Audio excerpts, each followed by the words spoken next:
సహోదర సహోదరులందరికీ ప్రభును రక్షకుడైన యేసుక్రీస్తు వారి యొక్క మహోన్నత నామంలో శుభాల వందనాలు తెలియజేస్తూ ఉన్నాను. మీతో కలిసి ఈ 4 దినాలు సహవాసం కలిగి ఉండడంతో పాటు దేవుని వాక్యంతో మీకు పరిచర్య చేసే అవకాశాన్ని ప్రభు అనుగ్రహించినందుకు నేను ప్రభుకి కృతజ్ఞతలు తెలియజేస్తూ మరి ప్రేమతో ఈ ఆహ్వానం ఇచ్చిన రీజనల్ కమిటీ వారికి అలాగే కాన్ఫరెన్స్ కమిటీ వారికి నేను వందనాలు చెల్లిస్తూ ఉన్నాను. మరి నాతో కలిసి దేవుని పక్షంగా మీ ముందు నిలబడి పరిచర్య చేయడానికి పిలువబడిన అన్న రజనీకాంత్ గారిని బట్టి నేను ప్రభుకి వందనాలు చెల్లిస్తూ ఉన్నాను. తనతో ఉండే ఈ మంచి గడియలు నాకును ఆయన అనుగ్రహించారు. చాలా పర్యాయాలు అంటే అక్కడక్కడ మేము ఇలా కాన్ఫరెన్స్లో కలుసుకుని సావాసం చేసిన గడియలు ఉన్నాయి. దేవుడు తనకిచ్చిన ఆత్మ సంబంధమైన అనేకమైన తలంపులు నేను కూడా నేర్చుకుని తన పరిచర్య వల్ల ఎంతో మేలు పొందినవాడను. మరి తనతో పాటు ఈ 4 దినాలు ఉండే అవకాశం ప్రభు ఇచ్చినందుకు ప్రభుకి స్తుతి చెల్లిస్తూ అన్నగారికి వందనాలు చెల్లిస్తూ ఉన్నాను. మరి చాలా దినాల తర్వాత అన్నగారు ఎంఎన్ రవికుమార్ అన్నను అక్కను మొన్ననే కలిశాను. నెల్లూరు వచ్చినప్పుడు ఒక ప్రోగ్రాంలో మరి అన్నను కలుసుకుని చాలా దినాలైంది. తను కూడా చూడడం చాలా సంతోషం. ఇదివరకే నేను ఎరిగిన వారు చాలామంది మరి ప్రకాశం నెల్లూరు జిల్లాలో ఇదివరకు పరిచయస్తులు వారిని కూడా చూడడం, వారితో ఈ మంచి సావాసం కలిగి ఉండడం గొప్ప భాగ్యంగా ఇచ్చి నేను ప్రభుకి స్తోత్రాలు చెల్లిస్తా ఉన్నాను.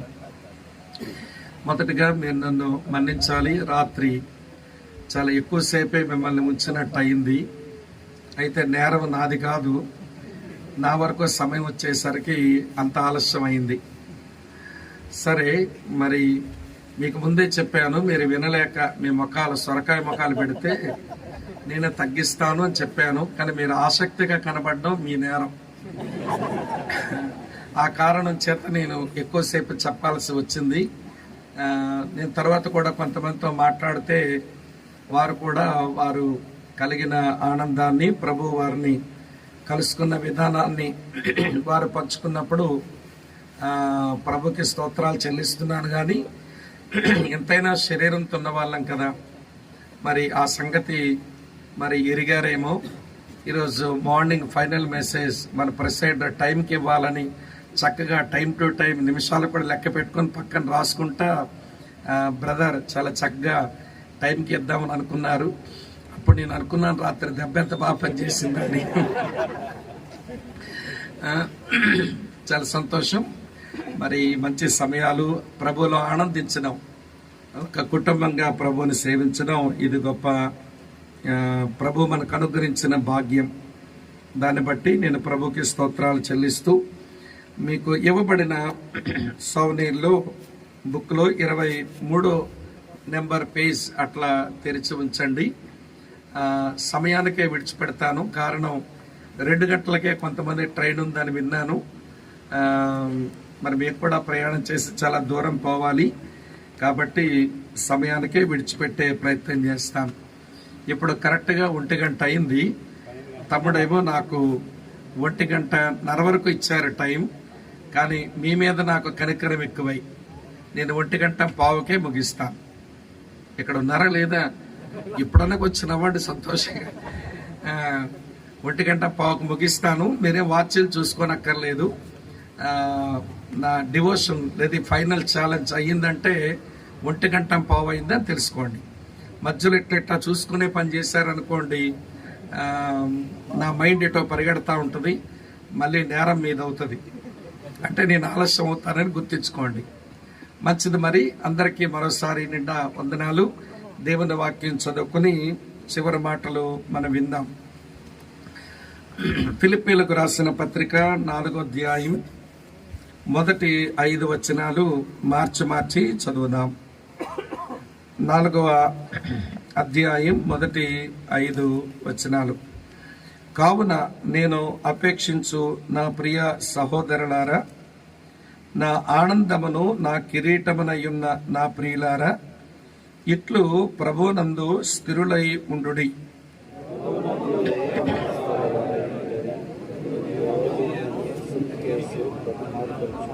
అవును, నిజమైన సాకారి ఆ స్త్రీలు క్లెమెంతుతోనూ నా ఇతర సాకారులతోనూ సువార్త పనిలో నాతో కూడా ప్రయాసపడిన వారు గనుక వారికి సహాయము చేయమని నిన్ను వేడుకొనుచున్నాను. ఆ సాకారుల పేర్లు జీవగ్రంథమందు వ్రాయబడి ఉన్నవి.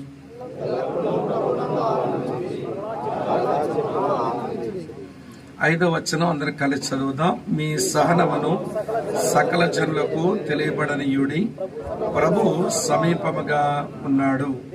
ప్రభు ఈ వచనాలు మన ధ్యానంకై ఆశీర్వదించునుగాక. మరోమారు అన్న ప్రార్థన చేశారు. ఒక చిన్న ప్రార్థన మనం చేసుకుని ఆయన వైపు చూద్దాం. పరమ తండ్రి, మేమంతా నీ పిల్లలం, పాప ప్రవాహంలో కొట్టుకుపోతూ నరకంలో పడవలసినటువంటి మనుషులమే. నీ విశేష కనికరము చేత నీ సువార్తను మా వరకు పంపి నీ ఆత్మ ద్వారా మా హృదయాలలో మీరు పనిచేసి నీ యందలి విశ్వాసం మా పాపముల విషయమై లోతైనటువంటి పశ్చాత్తాపాన్ని అనుగ్రహించి మేము పునర్జన్మ నొందిన వారమై నీ కుటుంబంలో సభ్యులం కాగలిగాం. ఇదంతా మీ కృప తప్ప మా శక్తి మా సామర్థ్యాలు కావు అని ఒప్పుకుంటూ మీకే స్తోత్రాలు చెల్లిస్తా ఉన్నాం. అలా రక్షించబడిన మేము నీ పని చేయాలి అని మీరు మమ్మల్ని ప్రేమించి నీ పనిలో మమ్మల్ని ఉంచారు. మాలో అనేకులము ప్రత్యక్షంగాను పరోక్షంగాను నీ పరిచర్యలో మేము ఉంటూ ఉండగా మీరు మమ్మల్ని బలపరుస్తున్నారు. మీకు స్తోత్రాలు. ఈ దినములలో మేము కొంచెం రిఫ్రెష్ అవ్వడానికి, రివైవ్ అవ్వడానికి మీరు మాకు ఇచ్చిన ఈ మంచి తరుణాల కొరకై మీకు కృతజ్ఞతలు చెల్లిస్తూ ఈ చివరి సందేశం ద్వారా కూడా మాతో ముచ్చటించమని యేసుక్రీస్తు వారి యొక్క ప్రశస్త నామంలోనే స్తోత్రాలు చెల్లించి అడిగి వేడుకుని మీకు ప్రార్థిస్తున్నాము తండ్రి. ఆమేన్. ప్రభువైన యేసుక్రీస్తు వారు తనకు చాలా సన్నిహితంగా ఉండే 3 శిష్యులను వెంటబెట్టుకుని రూపాంతర కొండ మీదకు వెళ్ళారు. తాను రూపాంతరం చెందారు. ఆ గడియలోనే మోషే, ఏలియాలు కూడా ఆ కొండపైకి దిగి వచ్చారు. వారు చేస్తున్న సంభాషణను బట్టి మరి వారెవరో గుర్తించిన ఆ 3 శిష్యులలో పేతురు, అటు ధర్మశాస్త్రానికి ప్రతినిధిగా వచ్చిన మోషే, ఇటు ప్రవక్తల పరిచర్యకు ప్రతినిధిగా వచ్చిన ఏలియా, కృపకు ప్రాతినిధ్యం వహిస్తున్న ప్రభు ఇక్కడే ఉన్నారు గనక ఇది బహుశా దేవుని రాజ్యం దిగివచ్చిందేమో అని అనుకున్నాడేమో.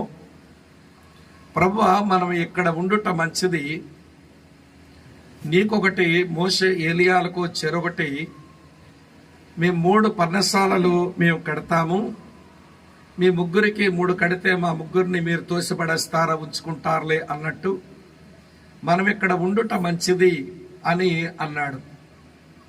వాస్తవానికి ప్రభు యొక్క మనసు వారిక్కడ ఉండడానికి కాదు, అక్కడ వారికి దొరికిన ప్రత్యక్షతను అందుకుని కొండ దిగాలి, నీళ్ళలోనూ నిప్పుల్లోనూ పడేసి చచ్చిపోయే పరిస్థితిలో ఉండేటువంటి ఒకరిని బాగు చేయాలి. అందుచేత మనం ఇక్కడ ఉండుట మంచిది అని ఆయనంటేను, మనం దిగి వెళ్ళడమే మంచిది అని ప్రభు అన్నట్టుగా ఉంటుంది ఆ సందర్భం. సరే, నేను మీకు చెప్పగోరే విషయం ఏంటనంటే, మరి ఈ 4 రోజులు చక్కగా టైంకి భోజనాలు వస్తున్నాయి, అన్నలు అక్కలు చక్కగా మాట్లాడుకోగలుగుతున్నాం, దేవుని వాక్యం దొరుకుతుంది, మంచి సావాసం దొరుకుతుంది. ఇక్కడ ఉండుట మంచిది అని మీరు అనుకుంటే లేదు, ఇక్కడ ఉండడం మంచిది కాదు. ఈ రూపాంతరపు కొండ దిగి వెళ్ళడమే మంచిది. నీళ్లలోనూ నిప్పుల్లోనూ పడేసి చచ్చిపోయేటువంటి రోగంతో, చంపే రోగాలతో మనుషులు చాలా మంది కిందనున్నారు. వారిని పోయి మనం కలుసుకోవాలి, వాళ్ళకి మన పరిచర్య చెయ్యాలి. కనుక ఈ చివరి డివోషన్లో ఒక ప్రాముఖ్యమైన విషయాన్ని మనం ఆలోచించబోతా ఉన్నాం. అదేంటంటే స్పిరిచువల్ స్టెబిలిటీ, ఆధ్యాత్మిక స్థిరత్వం. ప్రభునందు ప్రియ మిత్రులారా, ఈ 5 వచనాలను ఆధారంగా చేసుకుని ఆధ్యాత్మిక స్థిరత్వాన్ని గురించి కొంచెం మీతో నేను పంచుకోదలిచాను.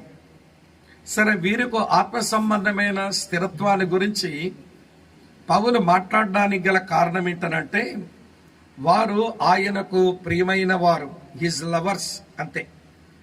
అలాగనే వారు ఆయన లేబర్తో వచ్చిన వారు, ఆయన లేబర్ అంతా వాళ్ళ మీద కనబడుతుంది. అందుకనే నా ఆనందము, నా కిరీటము అని వారిని సంబోధించాడు. తరువాత వారు ఆయన యొక్క అపేక్ష, ఆయన లాంగింగ్ కూడా వాళ్ళే. వాళ్ళంటే ఆయనకి ఎంత ఇష్టమో, వారంటే ఆయనకి ఎంత అపేక్షో. అందుకే మీరే నా అపేక్ష, మీరే నాకు ప్రియమైన వారు, మీరే నా ఆనందము, కిరీటము అని వారిని సంబోధించినప్పుడే ఆయన హృదయంలో ఫిలిప్పీలకు ఎంత మంచి చోటు ఉందో మనకు తెలుస్తుంది. మీరు మొదటి అధ్యాయం కానీ గమనిస్తే, నేను ప్రార్థన చేసినప్పుడల్లా మిమ్మల్ని జ్ఞాపకం చేసుకుంటున్నాను అన్నాడు. చూశారు అంటే వారు పౌలు యొక్క మనసులో ఉన్నారన్నమాట. అలాగనే నేను మిమ్మల్ని నా హృదయంలో ఉంచుకున్నాను అని రాశాడు. అంటే వారు ఆయన హృదయంలో కూడా ఉన్నారన్నమాట. చివరికి ఆయన 9 నుంచి 11 వచనాల్లో ప్రార్థన చేస్తూ మీరు నా ప్రార్థనలో కూడా ఉన్నారు అని రాశాడు. ఒక మంచి ఆత్మ సంబంధమైన దేవుని పిల్లలు వారికి పరిచర్య చేసిన వారి యొక్క మనసులోను, హృదయంలోను, ప్రార్థనలోను నిలుస్తారు. నేను ఎప్పుడు ఇలాగ అనుకుంటాను, కొంతమంది నన్ను కలుస్తున్నప్పుడు, తమ్ముడు మీ కొరకు ప్రార్థన చేస్తున్నాము, అన్నా మీ కొరకు ప్రార్థన చేస్తున్నాం అన్నప్పుడు మీరంటే భలే సంతోషం అనిపిస్తుంది. కారణం ఏంటో తెలుసా? మేము కొంతమంది హృదయాల్లో ఉయ్యాలోగలుగుతున్నాం అనిపిస్తూ ఉంటుంది నాకు. వాళ్ళ ప్రార్థన చేసినప్పుడల్లా వారి హృదయం అనే ఉయ్యాలలో ఉయ్యాలు ఊగుతుండగా మమ్మల్ని జ్ఞాపకం చేసుకుని ప్రార్థన చేస్తూ మమ్మల్ని వాళ్ళ ప్రార్థనలో ఉంచుకోవడం అనేది ఇది ఎంత గొప్ప ప్రివిలేజ్, ఇది ఒక భాగ్యం అని అనిపిస్తుంది.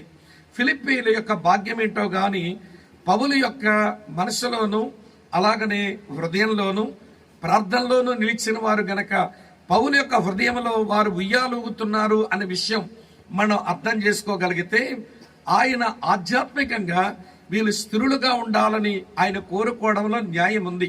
అంతగా ప్రేమించాడు గనక, అంతగా ప్రయాసపడ్డాడు గనక, అంతగా వారి కొరకు అపేక్ష కలిగి ఉన్న కారణం చేత వారు ఆధ్యాత్మికంగా స్థిరపడుతూనే ఉండాలి, స్థిరంగా ఉండాలి అని ఆయన తపన. సరే, ఇంతకీ ఆధ్యాత్మిక స్థిరత్వం కొరకు అంత ఆరాటపడవలసిన అవసరం ఏమొచ్చింది ఈయనకు అంటే, ఈ పత్రికలో 3 మంచి కారణాలు మనకు కనబడుతూ వస్తాయి. నేను జ్ఞాపకం చేస్తాను చూడండి. వాళ్ళు స్పిరిచువల్ గా స్టేబుల్ గా ఉండాలని దైవజనుడు ఎందుకు కోరవలసి వచ్చింది అని అంటే, చదువుతున్నాను. ఫిలిప్పీ పత్రిక 1వ అధ్యాయం 27వ వచనం. నేను వచ్చి మిమ్మల్ని చూచినను రాకపోయినను మీరు ఏ విషయములోనూ ఎదురించి వారికి బెదరక అందరూ ఒక్క భావంతో సువార్త పక్షమున పోరాడుచు ఏక మనస్సు గలవారి నిలిచి ఉన్నారని నేను మిమ్మల్ని గూర్చి వినులాగునా అన్నాడు. ఈ వచనంలో మీరు గమనించారా? ఎదురించి వారికి బెదరక అనగా వీరు దేవుని కొరకు బ్రతుకుతూ వీరు సువార్త పని చేస్తుంటే అపోనెంట్స్, ఎదిరించే వాళ్ళు దాడి చేస్తున్నారు. కనుక అలాంటి దాడి వచ్చినప్పుడు వీరు అస్థిరులవుతారు అని అనుకున్నాడేమో. కనుక స్థిరత్వాన్ని గురించి కొన్ని సూచనలు మనం చదివిన 5 వచనాల్లో ఆయన వ్రాశారు. కనుక 1, వారికి ఎదురించి వారు ఉన్నారు గనక అస్థిరులు కాకుండా స్థిరులుగా ఉండాలి అన్నది దైవజనుడి యొక్క ఆకాంక్ష. 2వ మాట మీతో చెప్తాను వినండి. ఫిలిప్పీలకు రాసిన పత్రిక 2వ అధ్యాయం 13వ వచనం ఇట్లుంది, క్షమించండి 14వ వచనం ఎట్లుంది, మీరు మూర్ఖమైన వక్ర జనము మధ్య నిరపరాధులను, నిష్కలంకులను, అనంజులనైన దేవుని కుమారులగునట్లు సనదులను, సంశయములను మాని సమస్త కార్యాలు చెయ్యండి. వినండి ప్రియులారా, బయట ఉన్న వారు సువార్త పనికి వారు ఎదురాడుతూ ఉంటే లోపల ఉన్న ఫిలిప్పీల మధ్యలోనే సనిగేవారు, సంశయాలతో ఉండేవాళ్ళు లోపల ఉన్నారు.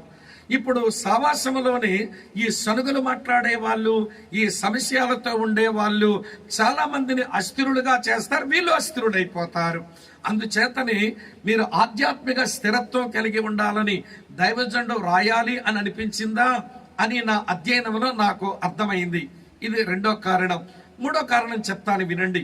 ఎందుకు వీళ్ళకి స్పిరిచువల్ స్టెబిలిటీ కొరకు దైవజనుడు అంత ఆకాంక్షిస్తున్నాడు అంటే మూడో కారణం 3వ అధ్యాయం, ఫిలిప్పీలకు రాసిన పత్రిక 3వ అధ్యాయం 2వ వచనం చూడండి. కుక్కల విషయమై జాగ్రత్తగా ఉండండి, దుష్టులైన పనివారి విషయమై జాగ్రత్తగా ఉండండి, ఈ ఛేదన ఆచరించు వారి విషయమై జాగ్రత్తగా ఉండండి. ఏదైనా ఒక విషయం రిపీటెడ్ గా చెప్పబడింది అని అంటే అదేంటో తెలుసా, మనం దాని మీద కొంచెం లక్ష్య పెట్టాలి. ఇవన్నీ కన్సిడర్ ద ఇష్యూ.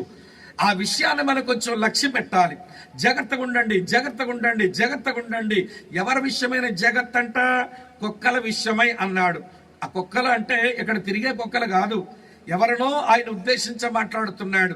ఎవరి కుక్కలు అంటే లీగలిజం బోధిస్తున్న జుడియాజర్స్, సున్నతిని ఆచరించి ధర్మశాస్త్రవాదాన్ని సంఘములోకి తెచ్చి ఈ మనుషుల్ని మతములోకి లాగేద్దామని పనిచేస్తున్న జుడియాజర్స్, యోధా మత నిష్ట కలిగిన వారు, లీగలిస్టిక్ ప్రీచర్స్, వాళ్ళు వచ్చారా మిమ్మల్ని చింపిపడేస్తారు. చూడండి, కుక్కలు చింపిన విస్తరా అంటుంటాం చూడండి. వీళ్ళు కాని సంగమలో మొదలు పెట్టారా, వీళ్ళు భలే అహంకారంతో ఉంటారు. మేము వచ్చేసాం కాబట్టి మేము పవిత్రంగా ఉన్నాం, మేము ఇచ్చేసాం కాబట్టి మేమెంత నిష్ఠగా ఉన్నాం అంటారే తప్ప దేవుని కృపగా చోటి ఎరిగిళ్ళు. అందుకనే ఈ లీగలిస్టిక్ జుడియాజర్స్ వీరు కుక్కలతో పోల్చాడు పౌలు భక్తుడు. ఆ కుక్కల విషయమై జాగ్రత్త, దుష్టులైన పనివారి విషయమై జాగ్రత్త, తర్వాత ఈ ఛేదన అనగా సర్కంసెషన్, ఈ సున్నతిని ఆచరించే వారి విషయమై మీరు జాగ్రత్తగా ఉండండి అన్నాడు. సరే, ఆధ్యాత్మిక స్థిరత్వాన్ని గురించి తను ఎందుకు మాట్లాడవలసి వచ్చిందనంటే ఈ భిన్నమైన బోధ లోపలికి తీసుకుని వచ్చి మీరు కృపచేత విశ్వాసం చేత రక్షించబడరు, మోషే నియమించిన ఆచారం చొప్పున సున్నతి పొందితేనే గాని మీరు రక్షణ పొందలేరని చెప్తారు వీళ్ళు. కావాలంటే చూడండి వీళ్ళు ఏం బోధిస్తారో ఒక దగ్గర రాసి ఉంటుంది. అపోస్తల కార్యాలు 15వ అధ్యాయం 1వ వచనంలో ఇలా రాసి ఉంటుంది. ఈ యోధా మత నిష్ట కలిగిన వారు అంటున్నారట, మీరు మోషే నియమించిన ఆచారం చొప్పున మీరు సున్నతి పొందితేనే గాని రక్షణ పొందలేరని సహోదరుల హృదయాలు కలవరపరిచేవారంట వీళ్ళు. వీళ్ళకి పౌలు కపట సహోదరులు అన్నాడు గలతీ పత్రికలో. వీళ్ళు వేగ చూడడానికి వచ్చిన వాళ్ళు అన్నాడు మరో చోట. వినండి, వీరు దేవుని కృపలో నుంచి మనం తొలగించే మనుషులు అన్నాడు అదే పత్రికలో. మెట్టుకు ఇలాంటి భిన్నమైన బోధతో మీ మధ్యలో దూరిపోయే వాళ్ళు ఉంటారు. జగత్త సుమా, మీకు స్పిరిచువల్ స్టెబిలిటీ గురించి నేను ఎందుకు చెప్పాల్సి వస్తుందంటే మీరు నాకు ప్రియమైన వారు, మీరు నా ప్రయాసలోంచి పుట్టిన వారు, అలాగనే మీరంటే నాకు భలే అపేక్ష. అటువంటి మీకు వ్యతిరేకంగా ఎదురాడే వాళ్ళు ఉన్నారు. అలాగనే మీ మధ్యలోనే సనుగులతో భక్తి చేసేవాళ్ళు, సంశయాలతో ఉండేవాళ్ళు మీ మధ్యలోనే ఉన్నారు. అలాగనే భిన్నమైన బోధన తీసుకుని వచ్చి మీ హృదయాలు కలవరపరిచేవారు లోపలికి వచ్చేస్తున్నారు. జగత్ సుమా, ఆనాడు ఫిలిప్పీలకు ఈ బోధ నేడు ఈ 2 జిల్లాల్లో ఉన్న వినండి, ఈజిప్ట్ లో ఉన్న గ్రాడ్యుయేట్స్ కి ఇది బోధ. అపోనెంట్స్ ఉంటారు, సువార్త చెప్తే నేను ఎదురాడేవారు. నీ ఆధ్యాత్మిక స్థిరత్వం కోల్పోకూడదు. అలాగనే మన సావాసంలోనే సనుగుతూ అలాగనే సంశయిస్తూ చాలా ఇబ్బంది కలిగించే వాళ్ళు ఉంటారు. వాళ్ళు నీలాంటి మనుషులే, నీవు వాళ్ళలాంటి మనిషివే. ఇవన్నీ వచ్చిన ఆ మనిషిని అర్థం చేసుకో, ఆ సహోదరుని కొంచెం అర్థం చేసుకో. ఆ సనుగులు సంశయాలు మానునట్లుగా అతని పరిచర్య చెయ్యాలే తప్ప నీవు నాకు అవసరం లేదు, నీ ఉంటే నాకు ప్రమాదం అని ఆ సహోదరిని వదిలించుకోవద్దు. అలాగనే వినండి, భిన్నమైన బోధతో లోపలికి వచ్చేటోళ్ళు ఉంటారు. వాళ్ళ విషయమే జాగ్రత్త వహించండి, లేకపోతే చాలా ప్రమాదం అని దైవజనుడు ఈ విషయాలు రాస్తూ ఈ 5 వచనాల్లో వింటున్నారు కదా, ఈ 5 విషయాలలో ఏమంటే స్పిరిచువల్ స్టెబిలిటీ విషయమై 5 ప్రాముఖ్యమైన విషయాలు దైవజనుడు ఇక్కడ ప్రస్తావిస్తా ఉన్నాడు.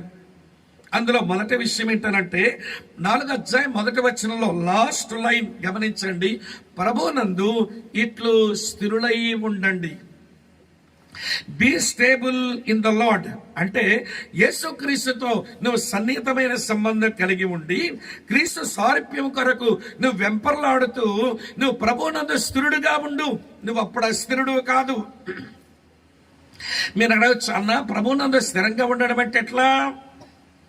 ప్రియులారా, ఈ పాలు యొక్క సాహిత్యంలోనే ఏమండి దేంట్లో స్థిరమగా ఉండాలో అది ప్రభువునందు స్థిరత్వం ఎట్లవుతుందో కొన్ని పంచ విషయాలు ఆయన బోధిస్తా వచ్చాడు.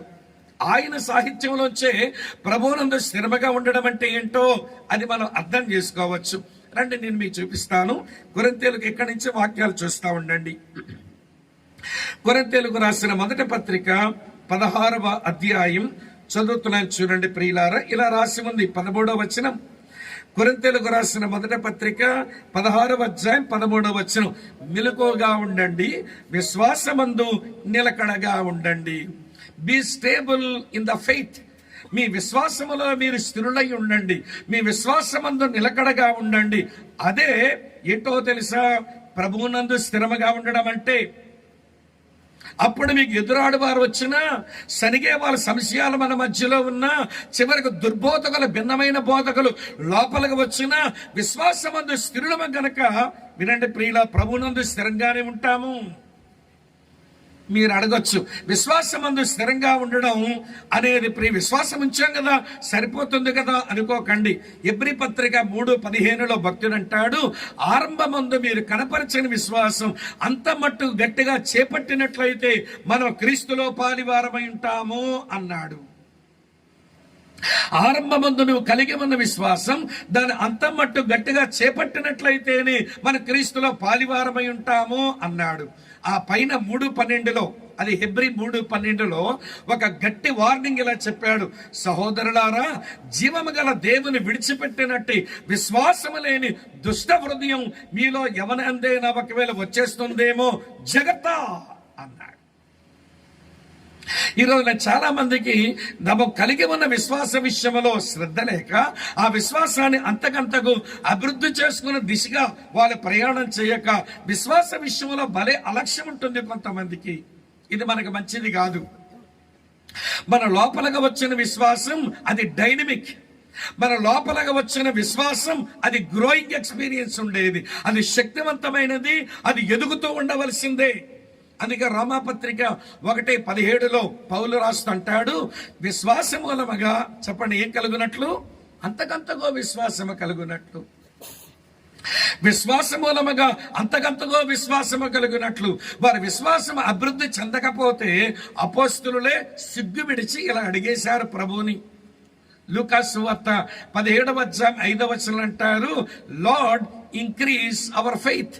ప్రభువా మా విశ్వాసమును వృద్ధి పొందించుము. అరే 3 సంవత్సరాలు ప్రభుతో తిరిగిన వారు సిగ్గు విడిచి బిడిపడకుండా మా విశ్వాసమును వృద్ధి పొందించు అని అడగడంలో వారి విశ్వాస విషయమై ఎంత కన్సర్న్ చూపించినారో మీరు గమనించాలి. విశ్వాసమందు స్థిరులే ప్రభునందు స్థిరులు కనుక విశ్వాసం స్థిరములో ఉండాలంటే విశ్వాసంలో మనం అంతకంతకు దాన్ని అభివృద్ధి చేసుకోవాలి. 2-3 విషయాలు చెప్తాను వినండి. విశ్వాసములో మనం స్థిరులమై ప్రభువునందు స్థిరులమై బ్రతకడానికి కొన్ని చిట్కాలు మీతో చెప్తాను. మొదటి చిట్కా ఏంటో తెలుసా? విశ్వాసమందు స్థిరులం అవ్వాలనంటే ఇయర్ హిమ్, ఆయన స్వరం వినండి. మన రూపాంతరకుండా అనుభవం చెప్పానే మీకు. ఏమండి, ఇదే పేతురు యేసు ప్రభువారు నేను యెరూషలేం వెళ్తాను, శ్రమ పెట్టబెడతాను, చచ్చిపోతాను, 3వ దినమని తిరిగి లేస్తాను అని అంటే ప్రభువా నీకది దూరమగునుగాక అన్నాడు. అంటే నువ్వు నీ తండ్రి చిత్తం చేయకుందువుగాక అన్నాడు. అక్కడే మొదలైంది ఆయన పతనావస్థ. యేసేమో తండ్రి చిత్తం చేస్తానంటే అది నీకు దూరమగునుగాక అంటాడేంటి? సరే, మళ్ళీ రూపాంతర కొండ మీదకు వెంటనే 16వ అధ్యాయం 17వ అధ్యాయం పక్కపక్కనే కదా.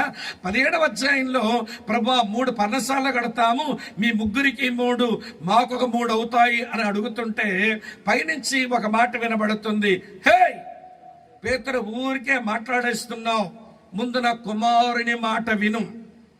ఏంటి, నా కుమారుణ్ణి మోషే ఏలియాలతో ఈక్వల్ చేస్తావా నువ్వు? నా కుమారుడు మోషేతో ఏలియాతో సమానుడా నా కుమారుడు? షట్ అప్, నోర్మై, ముందు ఆయన చెప్పేది విను, మాట్లాడడం మాని. వినండి ప్రియులారా, ఇల్లు కట్టిన వాడు ఒకటేనా? ఇక్కడ ఉన్నారా లేదా? ఇల్లు కట్టిన వాడు ఒకటేనా? ఈ మోషే, ఈ ఏలియా దేవుని ఇల్లు అనబడని ఇశ్రాయేలీల్లో వాళ్ళకు భాగం. కానీ ఇశ్రాయిల్ అనే ఒక డైనస్టీ, ఒక వంశాన్ని కట్టినవాడు మన ప్రభు. ఇంటిని ఇల్లు కట్టినవాడిని ఈక్వల్ చేస్తామా? ఇక్కడ పేతురు చేస్తున్న తప్పిదమేంటో తెలుసా? నీకొకటి, మోషేకొకటి, ఏలియాకొకటి అంటే నువ్వు వాళ్ళతో సమానం అన్నట్టుగా మాట్లాడితే పైనుంచో స్వరం వినబడుతుంది, యూ షట్ అప్. ముందు మాట్లాడడం మానేసి ఆయన స్వరం విను, నీ ఫెయిత్ ఇంక్రీజ్ అవుతుంది. అందుకనే పౌలు రాశాడు అనిపిస్తుంది, రామపత్రిక 10వ అధ్యాయం 17వ వచనంలో, వినుట వలన ఏమి కలుగును? విశ్వాసము కలుగును. ఈ రోజున ఇలాంటి గ్రూప్స్ లో ఉండేటువంటి మనం, ఇలాంటి ఎవాంజికల్ సత్యంలో బ్రతుకుతున్న మనం, మన విశ్వాస విషయమై ఎప్పుడూ శ్రద్ధ వహించవలసిందే. ఎందుకో తెలుసా? వినండి, జీవము గల దేవుని విడిచిపెట్టినట్టు విశ్వాసం దుష్ట హృదయం వచ్చే ప్రమాదం ఉంటదేమో అనే భయంతో అనుదినమో మన విశ్వాసాన్ని అభివృద్ధి చేసుకోవాలి. విశ్వాస అభివృద్ధికి మొదటి చిట్కా ఇయర్ హిమ్, ఆయన మాట వినండి.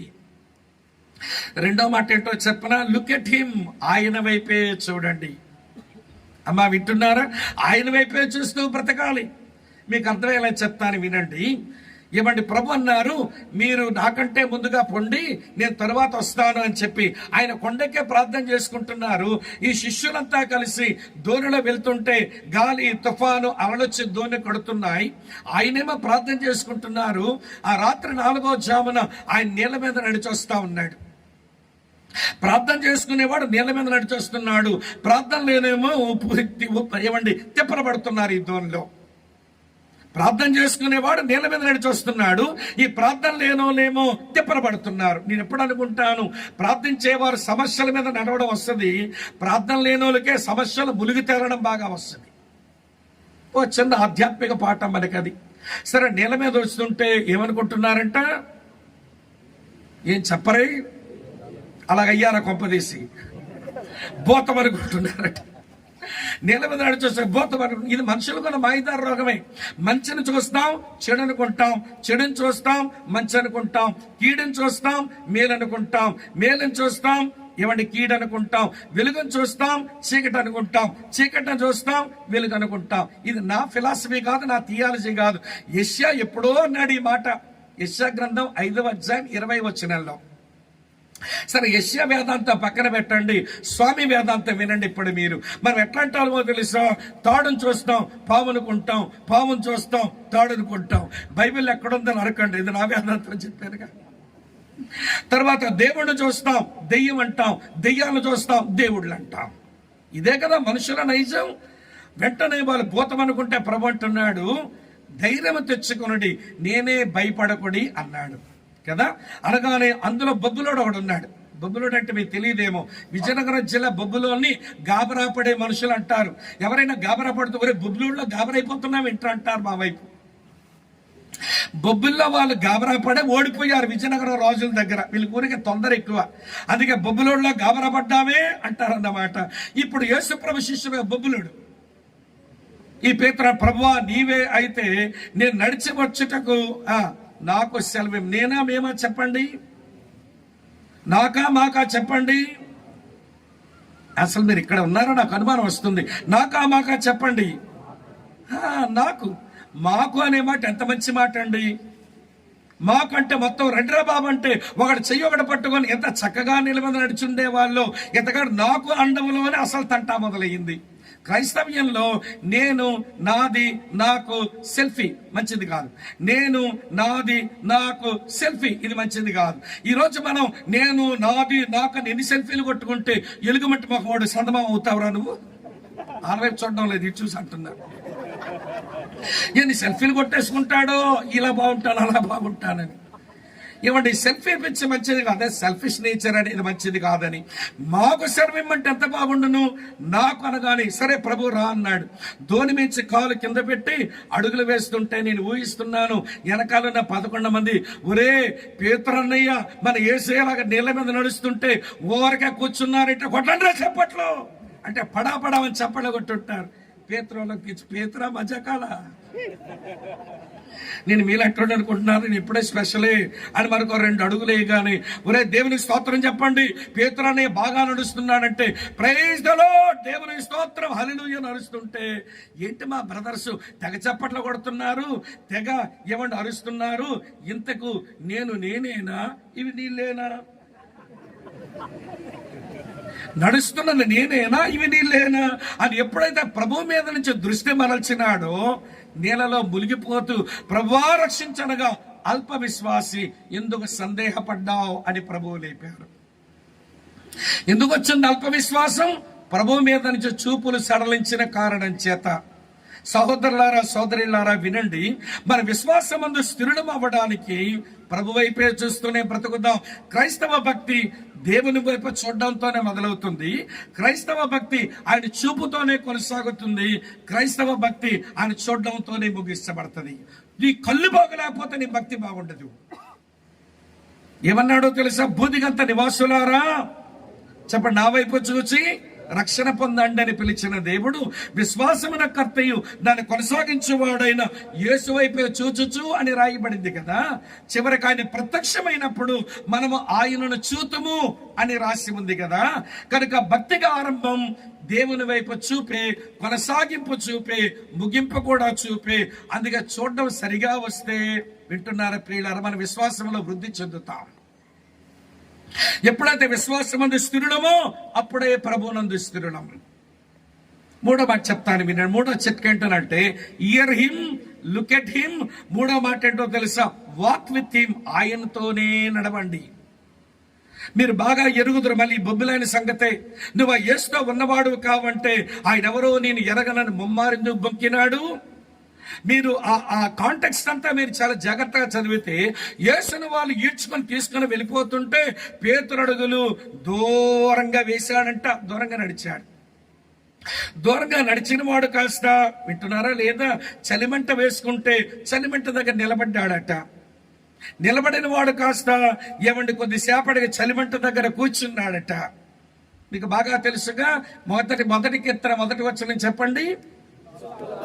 దుష్టుల ఆలోచన చెప్పున నడవక, పాపుల మార్గమున నిలవక, అపాసులు కూర్చుని చోటున కూర్చుండక. ఇది దిగజారుడుకు దిగుడు మెట్లివి. నిలబడ్డం, నడవటం, నిలబడ్డం, కూర్చోవడం. ప్రభుకు దూరంగా నడిచాడు ముందు, తర్వాత ఎక్కడో నిలబడ్డాడు, తర్వాత ఎక్కడో కూర్చున్నాడు. మన టైపు కూడా అంతేగా. మనకేమో ఆ సీరియళ్ళు, ఆ చెత్తా చెదారం టీవీలో చూడండి ఇష్టం ఉండదు. కానీ మారు మనసు లేని వాళ్ళు, మా ఫ్యామిలీ మెంబర్స్ ఎవరో ఆ సీరియల్ కథలు అక్కడ పెట్టుకుని కూర్చుంటే నువ్వు ఎట్లుంటావా చెప్పనా? ఈ గదిలోంచి ఆ గదిలోకి నడుస్తూ చూడడం, నడుస్తూ చూడడం, నడుస్తూ చూడడం.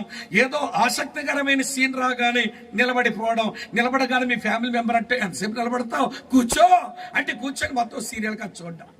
మొగలు రేకులు అయిపోద్ది, కార్తీక దీపం అయిపోద్ది. మళ్ళీ ఈ పేరు నాకు ఎలా తెలుసు అనుకుంటున్నారేమో. నేను ఎక్కడో వాక్యం చెబుతుంటే ఒక సిస్టర్ వచ్చి పక్కామని ఊరికే గిచ్చుతుంది. అరే నీ చెప్పే వాక్యం బాధపడడం లేదా, పక్కామని డిస్టర్బ్ చేస్తున్నది ఏమిటి ఈవిడ అనుకుని ప్రియులారా ఆలోచిస్తూ ఆమె చూస్తాను. ఈవిడేమో ఊరుకోండి అంటుంది అన్నమాట. సరే మొత్తానికి ప్రసంగం అయ్యాక నేరుగా వచ్చి సిస్టర్ ఆమె ఏది అర్థం కాలేదా, ఊరికే నిన్నేదో అడుగుతుంది, ఏమడుగుతుంది ఆవిడ అన్నాను నేను. అంటే అన్నయ్య మరి మీకు నిజమే చెప్పాలి కదా అంది. నిజమే చెప్పన్నాను. ఏమడుగుతుందనంటే రాత్రి కార్తీక దీపంలో ఏమైందని అడుగుతుందట. మందిరంలో కూర్చొని నీ కార్తీక దీపం గోలైతే ఇక్కడ అలా తగలబడ్డా మనం. చూడండి, ముందు నడక, తర్వాత నిల్చోవడం, తర్వాత కూర్చుని మొత్తం అంతా అందులో దిగబడిపోవడం. ఇది అలవాటు అయిపోయింది మనకు. ఏమండి జాగ్రత్తలు లేక ఈ పాడు పనులు, ఏమండి జాగ్రత్తలు లేకే పాడు పనులు. కానీ మన విశ్వాసంలో అంతకంతగా అభివృద్ధి చెందాలంటే ప్రభువుతోనే నడుద్దాం. 3వ చిట్కా చెప్పాను, ఇంకెక్కువ చెప్పలేను. 4వ సంగతి ఏంటో తెలుసా? మీట్ హిమ్, ఆయన కలుసుకోండి. ఎక్కడ దొరుకుతాడు ఆయన? ఆయన పిల్లల సావాసములో ఆయన దొరుకుతాడు. ఎందుకంటే మత్తయి 18:20 చెప్పబడినట్లుగా ఎక్కడ 2-3 ఆయన నామంలో కూడి ఉంటారో వారి మధ్య ఉంటానన్నాడు. ఆయన పిల్లల సావాసములోనికి రా. నిన్న రజనీకాంత్ నన్ను గట్టిగానే చెప్పాడు అనిపించింది నాకు, చెప్పాలలాగా. అసలు రీజనల్ కాన్ఫరెన్స్ అంటే వచ్చావు కానీ ఏమండి బిలీవర్స్ బైబిల్ స్టడీనో లేకపోతే గ్రాడ్యుయేట్స్ ఫెలోషిప్ కో నువ్వు రమ్మంటే వస్తావంటే ఇది సంబరం కాబట్టి వచ్చాం కానీ ప్రతిరోజు మేము వస్తామా? క్షేత్రస్థాయిలో కనబడరు కొంతమంది గ్రాడ్యుయేట్స్, సంబరాలకు మాత్రం బాగా కనబడుతుంటారు. O praise the Lord. ఆదేమో సంక్రాంతి, మందేమో కాన్ఫరెన్స్ సంబరం. కాన్ఫరెన్స్ సంబరంలో కనబడ్డా మంచిదే, మరి లోకల్ గా క్షేత్రస్థాయిలో ఫెలోషిప్ లోకి వచ్చి ప్రభుని కలుసుకుంటున్నావా? సహోదరుల సహవాసములో దేవుని ప్రేమ యొక్క పొడవు ఎడల్పు ఎత్తులోతులు తెలుసుకుంటున్నావంటే అది కలుసుకునే టైం లేదండి. నిందించాను అనుకోకండి, నిజమే ప్రభుత్వంలో వచ్చిన పద్ధతులు పాలసీస్ భలే మనల్ని టైట్ చేస్తున్న మాట నిజమే, కానీ మనసుంటే ఇలాంటివన్నీ బాగా తెలుస్తాయి. మనసుంటే మార్గం ఉండదని అంత బాగా చెప్పారే. మరి నేను ఫెలోషిప్ కావాలి, నా భార్య బిడ్డలు తీసుకొని నా పిల్లలు ఆ ఫెలోషిప్ లో కూర్చోవాలి, నేను నా భార్య ఆ వాక్యం వినాలి, అది నాకు ఎంతో క్షేమాభివృద్ధి కలిగిస్తుంది అనుకోక సంబరంకైతే వచ్చావు. రీజనల్ కాన్ఫరెన్స్ అని లోకల్ ఈజిప్ట్కి వస్తావా అన్నది ఒక పెద్ద ప్రశ్న అవుతుంది. మరి ఎక్కడ కలుసుకుంటావా ఆయన్ని?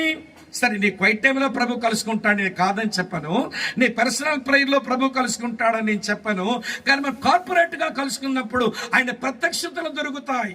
ఇలస్ట్రేట్ చేస్తాను వినండి. పునరుత్థానుడైన యేసుక్రీస్తు ఆ 11 మంది శిష్యులు మేడగదిలో ఉంటే వాళ్ళు కలుసుకుందామని వస్తే ఒకడు లేడు. ఎవరో మీకు బాగా తెలుసు, తోమా లేడు. తర్వాత తోమా వచ్చినప్పుడు ప్రభు ప్రత్యక్షమైనాడ్రా బాబు, మేము ఆయన్ని చూచాము, ఆయన తిరిగి లేచాడంటే నేను గాయాల్లో వేలి పెడితేనే గాని, ఆ ప్రక్కలో తగిన గాయం చూస్తేనే గాని నేను నమ్మను.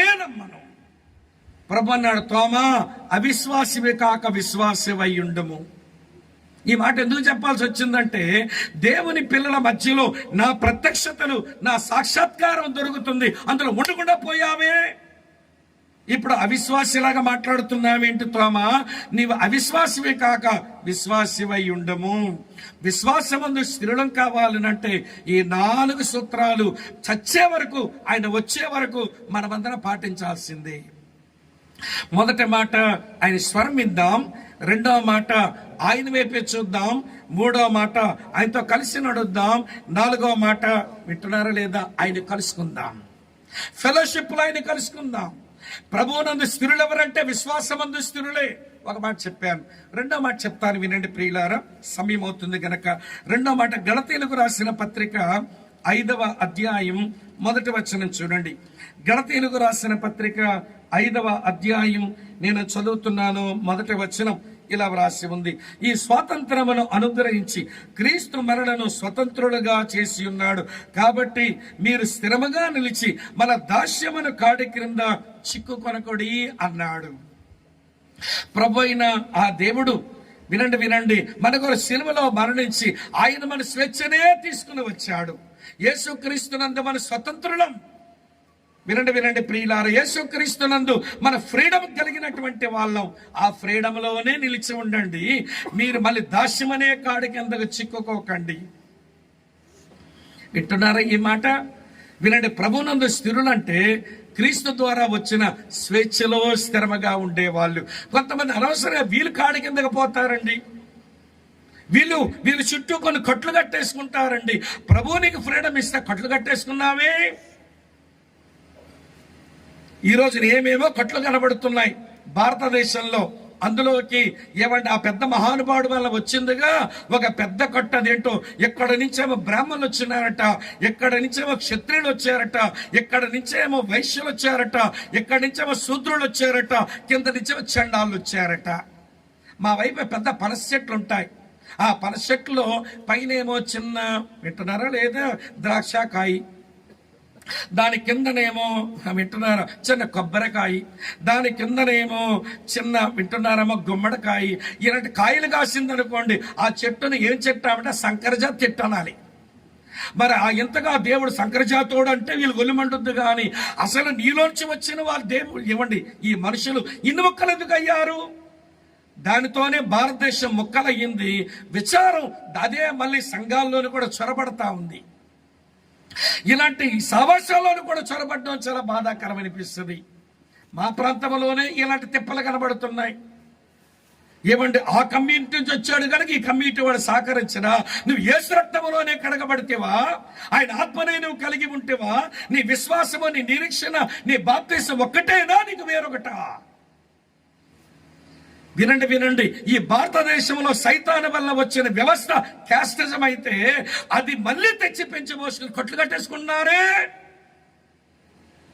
ఆయన అనుగ్రహించిన ఫ్రీడమ్ లో ఉండకుండా మళ్ళీ బాండేజ్కి పోతారే, ఆ కాడి కిందకి మళ్ళీ వెళతారేమి. ఆ రోజున పౌలు గలేషియన్స్ అన్నాడు, మీరు దాస్యం అనే కాడి కింద చిక్కుకోకండి, ప్రభు మిమ్మల్ని స్వతంత్రులుగా చేశాడు, స్వతంత్రులుగానే ఉండండి. ఇవన్నీ స్వతంత్రతలో స్థిరులే, ప్రభువునందు స్థిరులు. ఇక్కడ ఉన్నారా లేదా?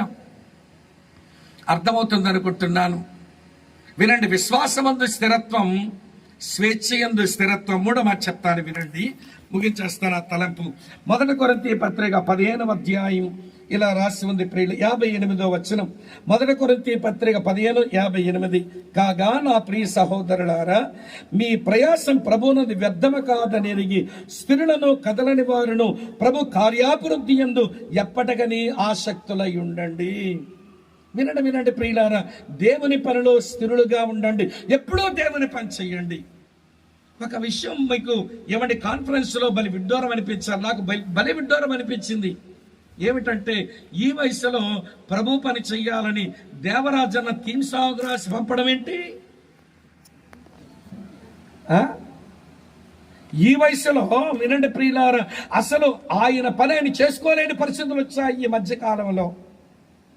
ఏమవుతాడా దేవరాజన్న అందరూ అనుకునే గడియలు వచ్చినాయి ఈ రోజుల్లో. వినండి వినండి, ఆరోగ్యం క్షీణించిపోతుంది, వయసు మీద పడిపోయింది. వినండి, అతను దేవుని పని తిరగలేని కాలం వచ్చింది. నా తనేవారు అన్న, తమ్ముడు నాకు తిరిగే దమ్మున్నంతకాలం తిరిగేస్తాను తమ్ముడు, మనల మధ్యలో ఎవడైనా పిల్లమే బాకి వెళ్ళిపోతా ఊరనేవాడు. అన్న మీకు కొంచెం ఆగితే మంచిదంటే, నేను ఆగను తమ్ముడు, ఆగలేను తమ్ముడు. మీకు విషయం చెప్పనా, ఆయన ఊరికే ఎవడ పెద్ద రెస్ట్ కూడా తీసుకునే మనిషి కాదు. మీకు విషయం చెప్పనా, దేవరాజంతో కలిసి చాలా సార్లు ఆయా కాన్ఫరెన్స్లో, ఆ పాస్టర్స్ కాన్ఫరెన్స్ ఉంటున్నప్పుడు అన్నయ్యతో ఉండడం చాలా సంతోషం. నాకు మరీ ఎందుకంటే ఆయన రాసిన పాట వల్ల నేను యేసుప్రభు దగ్గరికి వచ్చా. ఆయనతో ఉండడం పెద్ద భాగ్యం అనిపిస్తుంది. అన్నయ్యతో ఉండడం భాగ్యమే కాదు, అన్నయ్యతో పడుకోవడమే పెద్ద తంట. అందుకే అన్నయ్య అంటాడు, తమ్ముడు స్వామి పడుకో, పర్లేదనంటే పడుకోమన్నానా, ఏమన్నంటే నేను పడుకుంటే నువ్వు పడుకోలేవు తమ్ముడు. అన్నయ్య పడుకోవడం మొదలు పెట్టాడంటే చిన్న ట్రాక్టర్ ఆన్ అయినట్టు ఉంటుంది, చిన్న ట్రాక్టర్ స్టార్ట్ అయినట్టు ఉంటుంది. మనం నిద్రపోలేం పక్కని. మళ్ళీ తెల్లవారే 3:30, 4 లేచి క్వైట్ టైం చేసుకుని ఫ్లూట్ వేసుకుంటాడు. ఇక ఆయనకి ఏముందని పెద్ద బాధ్యతలు అన్నట్టుగా ఏమంటే 3:30, 4 లేచి సూట్ కేసు తీసి ఫ్లూట్ తీస్తాడు, ఫ్లూట్ వేసుకుంటాడు, ఏదో పాటకు రాగం కడుతుంటాడు. తెల్లారి నిద్రపోనేవాడు, ముందే నిద్రపోదు, అసలు నిద్రపోలేము. అసలు అన్నయ్య తొండడం పెద్ద భాగ్యమే కానీ ఆయనతో నిద్రపోవడమే పెద్ద తంట అనిపించేది నాకు. చాలా అనుభవాలు నేర్పించాడు చిన్న చిన్న మాటలతో. తమ్ముడు కొంచెం కృప గురించి మాట్లాడయ్యా, గట్టిగా చెప్తున్నా నువ్వు అంటాడు ఒకసారి. అది అవసరమేలే మన వాళ్ళకి అంటాడు ఒకసారి. అసలు నాకు నీ సాము నేను ఇట్లా తెరవగానే మొదటి పాట దేవరాజన్న రాసి థీమ్ సాంగ్ పంపించాడంటే, ప్రభు కార్యాభివృద్ధి యందు ఏమి స్థిరుడండి ఈ ముసలాయన. కొంచెం వయసు మీద పడి లేకపోతే ఏ పని చేయలేక ఒత్తిడి పెరిగిపోతే, అన్నా నా సంగతి తెలుసు కదన్నా, సోకులు పెట్టుకుని బతికేస్తాం మనం. నేనెవరు నిందించాను అనుకోకండి సుమా. ప్రభు కార్యాభివృద్ధి ఎప్పటికీ ఆసక్తులమై ఉందాం. ప్రభునందు స్థిరులమనగా విశ్వాసమందు స్థిరత్వం, స్వేచ్ఛయందు స్థిరత్వం, ప్రభు పనులలో స్థిరత్వం. ఆ స్థిరులుగా మీరుండండి. ఇది మొదటి సూత్రం. రెండో సూత్రం చెప్తాను వినండి ప్రియుల. ఆధ్యాత్మిక స్థిరత్వానికి పౌలు చెప్పిన రెండో సూత్రం చదువుతాను, 2-3 వచనాల్లో ఉంటుంది. అదేంటో తెలుసా ప్రియులారా? ఐకమత్యం కొరకు ఆరాటపడ్డమే. వినండి ప్రియుల, ఆధ్యాత్మిక స్థిరత్వం. 2-3 వచనాలు చూడండి. ప్రభు నందు ఏక మనసు గలవారై ఉండండి, యెవోదీను సుంటకేను బతిమాలుకొంచున్నాను. అవును, నిజమైన సాకారి ఆ స్త్రీలు క్లెమెంతుతోనూ నా ఇతర సాకారులతోనూ సువార్త పనిలో నాతో కూడా ప్రయాసపడిన వారు గనక వారికి సహాయం చేయమని నేను వేడుకుంటున్నాను. ఆ సాకారుల పేర్లు జీవగ్రంథమందు వ్రాయబడి ఉన్నాయి. ఫెలోషిప్ లో ఉన్న సిస్టర్సే, వారి పేర్లు జీవగ్రంథమందు రాయబడి ఉన్నాయి, రక్షణ పొందారు. మినిస్ట్రీలో ఉన్న సిస్టర్సే సువార్త పనిలో సాకారులుగా ఉన్నారు. వింటున్నారా? కానీ వచ్చిన తంట ఏంటనంటే వీళ్ళిద్దరికే పడ్డం లేదు. నేను నిన్నే చెప్పానుగా ఒక మాట, 100 క్రాపులు ఉన్న గొడవ ఉండదు, కానీ 2 పిల్లలు ఉంటే ముడెట్టేసుకుంటారు వీళ్ళు. అంటే 100 మంది మగాళ్ళు ఉన్న ఇబ్బంది ఉండదు, కానీ 2 సహోదరులు ఉంటే పెద్ద తంట వస్తుందట. మన దగ్గర కాదులేండి, జనరల్ గా చెప్తున్నాను. మన దగ్గర కూడా ఉంటే మారు మనసు పొందాలి మన విషయంలో. అక్కలు ఇక్కడ యెవోది అక్క, ఈవిడ గురించి ఒక విషయం చెప్పాలి. యెవోది అంటే పరిమళ వాసన అర్థమట. ఈ యెవోది అక్క అందరికీ పరిమళ వాసనే, గాని సొంటకేక దుర్వాసన పడుతుంది. పరిమళ కుమారి అంటే మన తెలుగులో పేరు పెట్టాలంటే యెవోదీకు పరిమళ కుమారి అని పేరు పెట్టాలన్నమాట. వినండి, సుంటకే అనగా వినండి స్నేహశీలి అని అర్థం. ఈ సుంటకే అక్కకు అందరూ స్నేహితులే, గాని యెవోది అక్కే శత్రువులా కనబడుతుందన్నమాట. హార్మోని మిస్ అయిపోతుంది, ఐకమత్యం దెబ్బతింటుంది. వినండి ప్రియులారా, ఎఫెసీ 4:1 ఉంటుంది. కాబట్టి సమాధానమైన బంధము చేత ఆత్మ కలిగించు ఐక్యతను కాపాడుకున్నట్టు శ్రద్ధ గలవారమై ఉందాం. అసలు ఐకమత్యం తెచ్చే విజయాలు ఈ సౌత్ లో మీకు పెద్ద చెప్పనక్కర్లేదు. మీ సౌత్ లో పెద్ద హిస్టరీ ఉంది. ఐకమత్యం తెచ్చే ఉద్యమాలు, ఐకమత్యం తెచ్చిన ఉద్యమాలకు పెద్ద చరిత్ర ఉంది మీ దగ్గర. ఒక్క ప్రసంగానికి 2222 మంది మారి బాప్తిసం పొందిన తమాషానా? ఒక్క ప్రసంగానికి 2222 మంది మారు మనసు పొంది రక్షించబడ్డారంటే తమాషా అండి. ఎప్పుడో పెంతెకోస్తు రోజున జరిగింది 3000 మంది. తరువాత ఒంగోలులోనే జరిగింది. ఏబిఎం ఆంధ్ర బ్యాప్టిస్ట్ మిషన్ ద్వారా ఒక రివైవల్ వచ్చింది ఇక్కడ. ఆ రివైవల్ గురించి ఒక హిస్టోరియన్ రాస్తుంటాడు. ఏమంటే స్పీకర్, అలాగనే అతనితో తెలుగు ఆయన ఏడుగుంట్ల పేరయ్య, వీళ్ళిద్దరు చేసిన సేవ కాదు, వీళ్ళు వెనక ఉండి ప్రార్థన చేసిన అమెరికన్ బ్యాప్టిస్ట్ మిషన్ బోర్డ్. ఏం జరగడం లేదు ఇక్కడ సేవ. కనుక ఆ మిషనరీని బర్మా పంపుదామనుకుంటే అందులో ఒక సహోదరుడే విభేదించి, లేదు మనం ప్రార్థన చేద్దామని ప్రార్థన చేస్తే, వింటున్నారా, చివరికి అడిగారట చైర్మన్, కమిటీ చైర్మన్, మేము అతను పంపిద్దాం బర్మా అంటే, ఊరికే ఉంచుదామంటున్నాం, నువ్వేం చెప్తావో చెప్పి మేము వింటామంటే ఆయన నిలబడి పాడుతున్నాడు పాట, షైనాన్ లోన్ స్టార్ షైనాన్. నేను అన్నీ చెప్పాను ఆ విషయం. ఈ ప్రాంతంలో కనబడుతున్న ఒకే ఒక నక్షత్రం అది. షైనాన్ లోన్ స్టార్ షైనాన్, ప్రకాశించవే ఓ ఒంటరి నక్షత్రమా ప్రకాశించవే అని పాడితే పాట ముగించేసరికి, పాట ముగించి అంటున్నాడు, మనం వాళ్ళకి కావలసినవన్నీ పంపుతున్నాం, వాళ్ళు సేవకులకు కావలసినవన్నీ అందిస్తున్నాం, కానీ మన మధ్య హార్మోనీ లేదు, మన మధ్యలోనే పరపత్యాలు, మన మధ్యలోనే విభేదాలు. అందుకని మనం పంపించిందంతా ఇండియాలో ఏమంటే ఆంధ్రప్రదేశ్లో వ్యర్థమైపోతుంది. ముందు మన హృదయాలు కలవకపోతే అక్కడ ఉద్యమం రాదంటే ఒకరినొకరు పశ్చాత్తాపడి కోగులించుకొని క్షమాపణ కోరుకొని వాళ్ళు కలిసి అక్కడ ప్రార్థన చేయడం మొదలు పెడితే ఒక ప్రసంగానికి 2224 రెళ్ళు ఏమంటే ఇక్కడ మారు మనసు బాప్తిసం పొందారు. రైతులు ఏమండి, అలాగనే వ్యాపారస్తులంట. అలాంటి చరిత్ర ఉన్న భూమిది, అలాంటి హిస్టరీ నేపథ్యం ఉన్నటువంటి ప్రాంతాలు మీవి. మరి ఐకమత్యం కొరకు ఆరాటం ఏది? వినండి ప్రియమైన స్నేహితులారా, ఈ రోజున ఇవ్వండి మనలాంటి ఇలాంటి ఇవ్వండి సర్కిల్లో ఐకమత్యం కొరకు ఆరాటపడదాం. నన్ను బట్టి మా ఫెలోషిప్ లో యూనిటీ డ్యామేజ్ అవ్వకూడదు. నా హావభావాలు, నా మాటలు, వినండి ఈ మధ్య ఇదొకటి తగలడిందండి దౌర్భాగ్యం మనల మధ్యలోనే. ఏమిటంటే సెటార్లు వేసుకోవడం. అంటే నీ సెటార్లు తగలయ్యా, సెటార్లు మాట్లాడుకోవడం లోకస్తునివా నీవు? కమ్మగట్టడానికి లోకస్తురాలవా నీవు? అరే నా సహోదరుడు ఉదయం గాయపరచబడుతుందేమో, నీళ్ళ సెటార్లు ఇస్తే ఎట్లా, నీళ్ళ కమ్మగడితే ఎట్లా, మా యూనిటీ పాడవుతుందన్న లేసమంతోనే భయం లేక సెటార్లు వేసుకుని నువ్వు నమ్ముకోవడానికి, ఎదుటివాడిని బాధ పెట్టడానికి నువ్వు నవ్వుకుంటున్నావంటే, బాధపడితే నవ్వుకుంటున్నావంటే బ్రహ్మానందంకి నీకు పెద్ద తేడా లేదు. బ్రహ్మానందం అంటే ఎవడు అనుకునేరు, సినిమాలో హాస్యగాడు ఉంటాడంటే కదా, ఎవడో బాధ పెట్టడం నవ్వుకోవడం, అదే కదా ఈ రోజున ఉన్న హాస్యం. ఈ రోజున హాస్యానికి పరిహాసమే కావాల్సి వచ్చింది కదా. మరి ఈ రోజున ఇంత మంచి స్పిరిచువల్ ఫ్యామిలీలో ఉండి, దేవుని ఆత్మను కలిగి ఉండి, వాక్యమని ఎరిగిన నీవు ఎదుటివాడి గుండెని పొడి చేసి మీరు నవ్వుకుంటారే, వాడి గుండెని పొడి చేసి వాడు బాధపడుతుంటే మనం నవ్వుకోవడానికి సెటార్లు వేస్తుంటే వాడు పగిలిపోతుంది హృదయం. మా వాళ్ళే నన్ను అర్థం చేసుకోరా, మా వాళ్ళే నన్ను విమర్శిస్తారా, నా వాళ్ళే నా మీద సెటార్లు వేస్తున్నారని లోపల కుమిలిపోతుంటే, దేవుడు అతని లోపల ఉంచిన ఆ విలువైన ఆత్మ అది కుమిలిపోతుందంటే నీకు భయం ఉండొద్దు. యూనిటీ మిస్ అయిపోతుంది. వినండి, నేను మీ గురించి చెప్పడం లేదు సుమా, నేను జనరల్గా చెప్తున్నాను. సెటార్లు వేసుకుని ఒక అబ్బాయి అంటాడు మా దగ్గర, ఇయ్యో తమ్ముడు చిన్న వెళ్తుంటే నా మీద సెటార్లు వేస్తున్నాను, ఎలబుద్ధి వేయట్లేదన్నా. అలాంటి మాటలు ఎందుకు వస్తున్నాయి? అసలు ఇంత చక్కని స్పిరిచువల్ ప్లాట్ఫామ్లో సెటార్లు వేసుకుని యూనిటీని భగ్నం చేసుకునే పరిస్థితి మనకి ఎందుకు వచ్చిందండి? వద్దొద్దు. నేను మిమ్మల్ని నిందించాను అనుకోకండి, కానీ నీ హావభావాల వల్ల కానీ, నీ మాటల వల్ల కానీ, నీ నడక వల్ల కానీ మన ఫెలోషిప్లో యూనిటీ మిస్ అయిందనంటే అది చాలా పెద్ద కీడు తెచ్చుకుంటున్నామని భయపడు. అప్పుడు మాట, ఆచరణ, నడకన్ని మంచిగానే ఉంటాయి.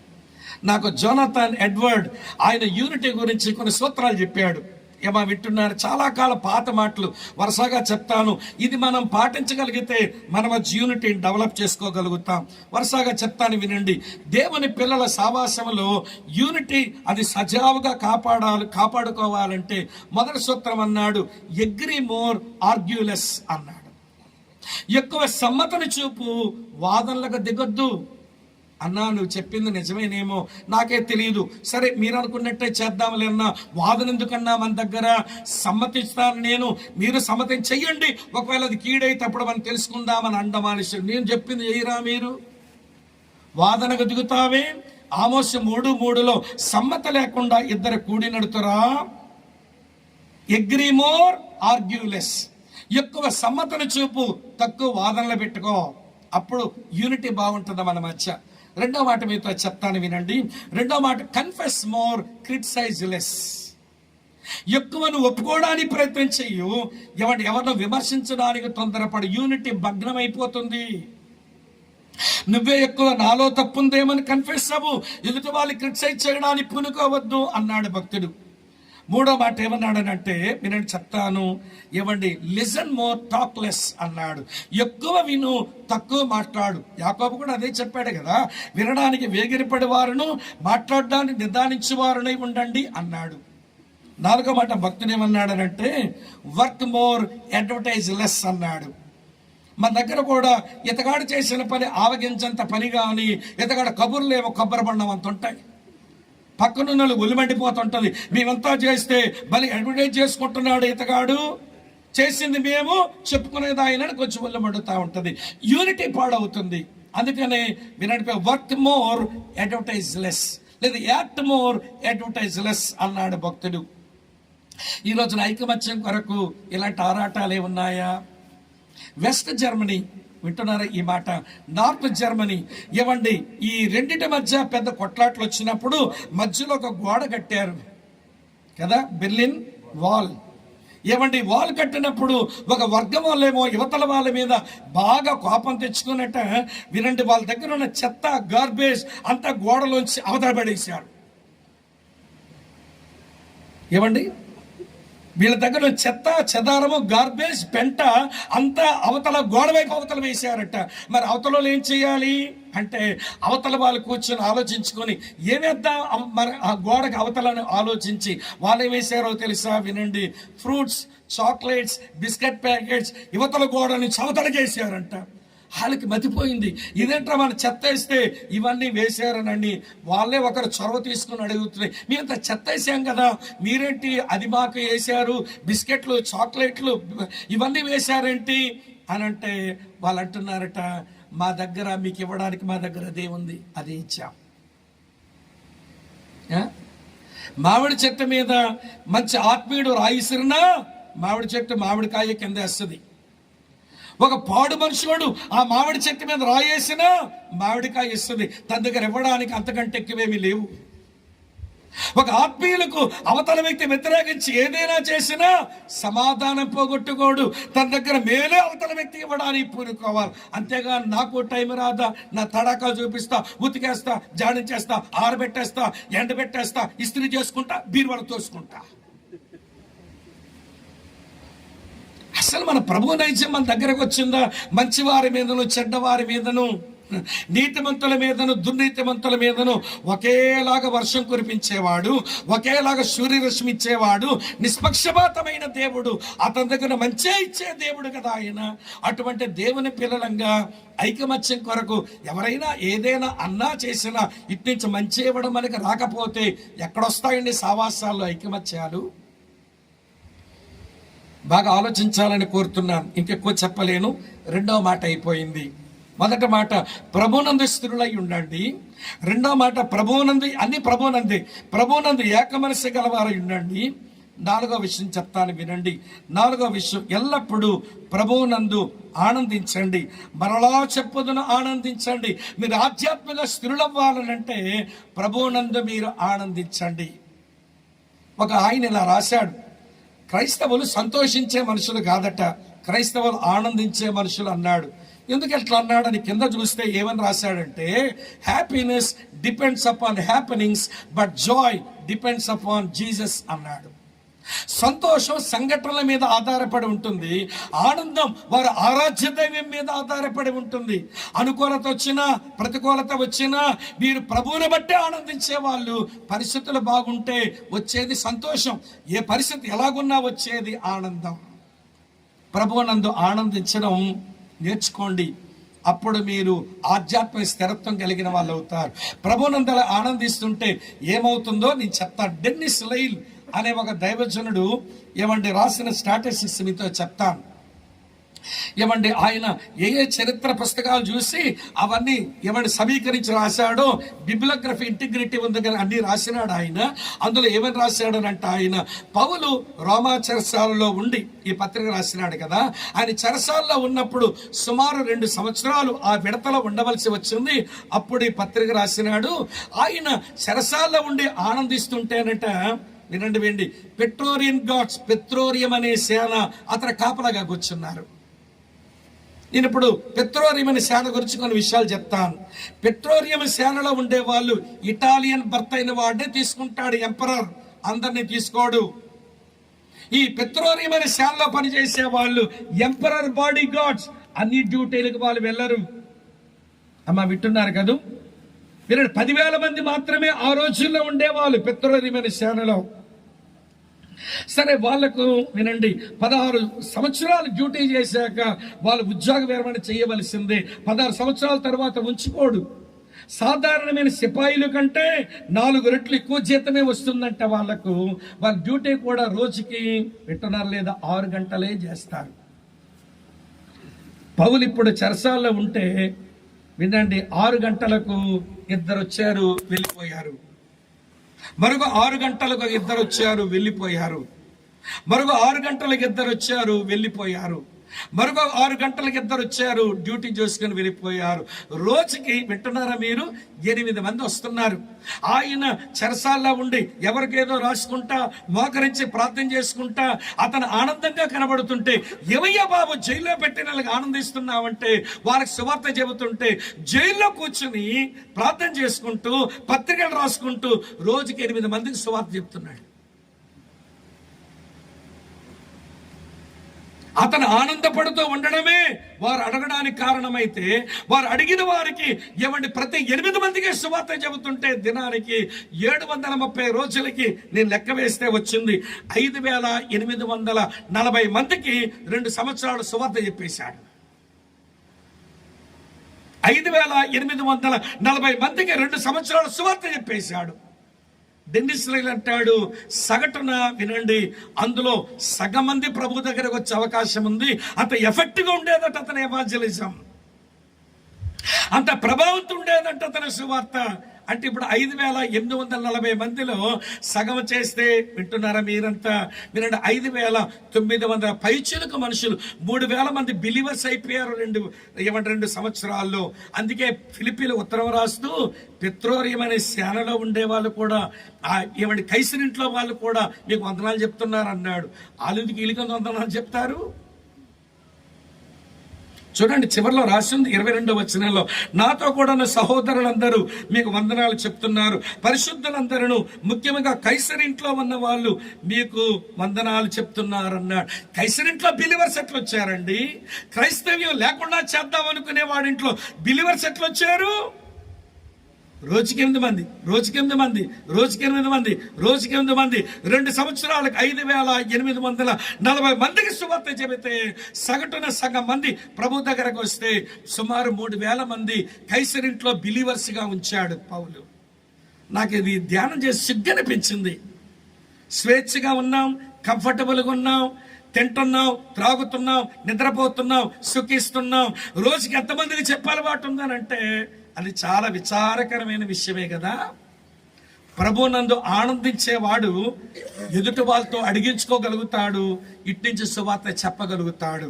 మన ప్రభునందు ఆనందించడమే చేత కావట్లేదు. నేను ముందు రోజు చెప్పాను, నిజమైన భక్తి అంటే మనం ప్రభువులో ఆనందించాలి, ప్రభు మనలో ఆనందించాలి. అది ట్రూ స్పిరిచువాలిటీ, అది అసలు సిసలైన ఆధ్యాత్మికత. ఆయన మనలో ఆనందించగలగాలి, మనం ఆయనలో ఆనందించగలగాలి. అది కదా ట్రూ క్రిస్టియానిటీ.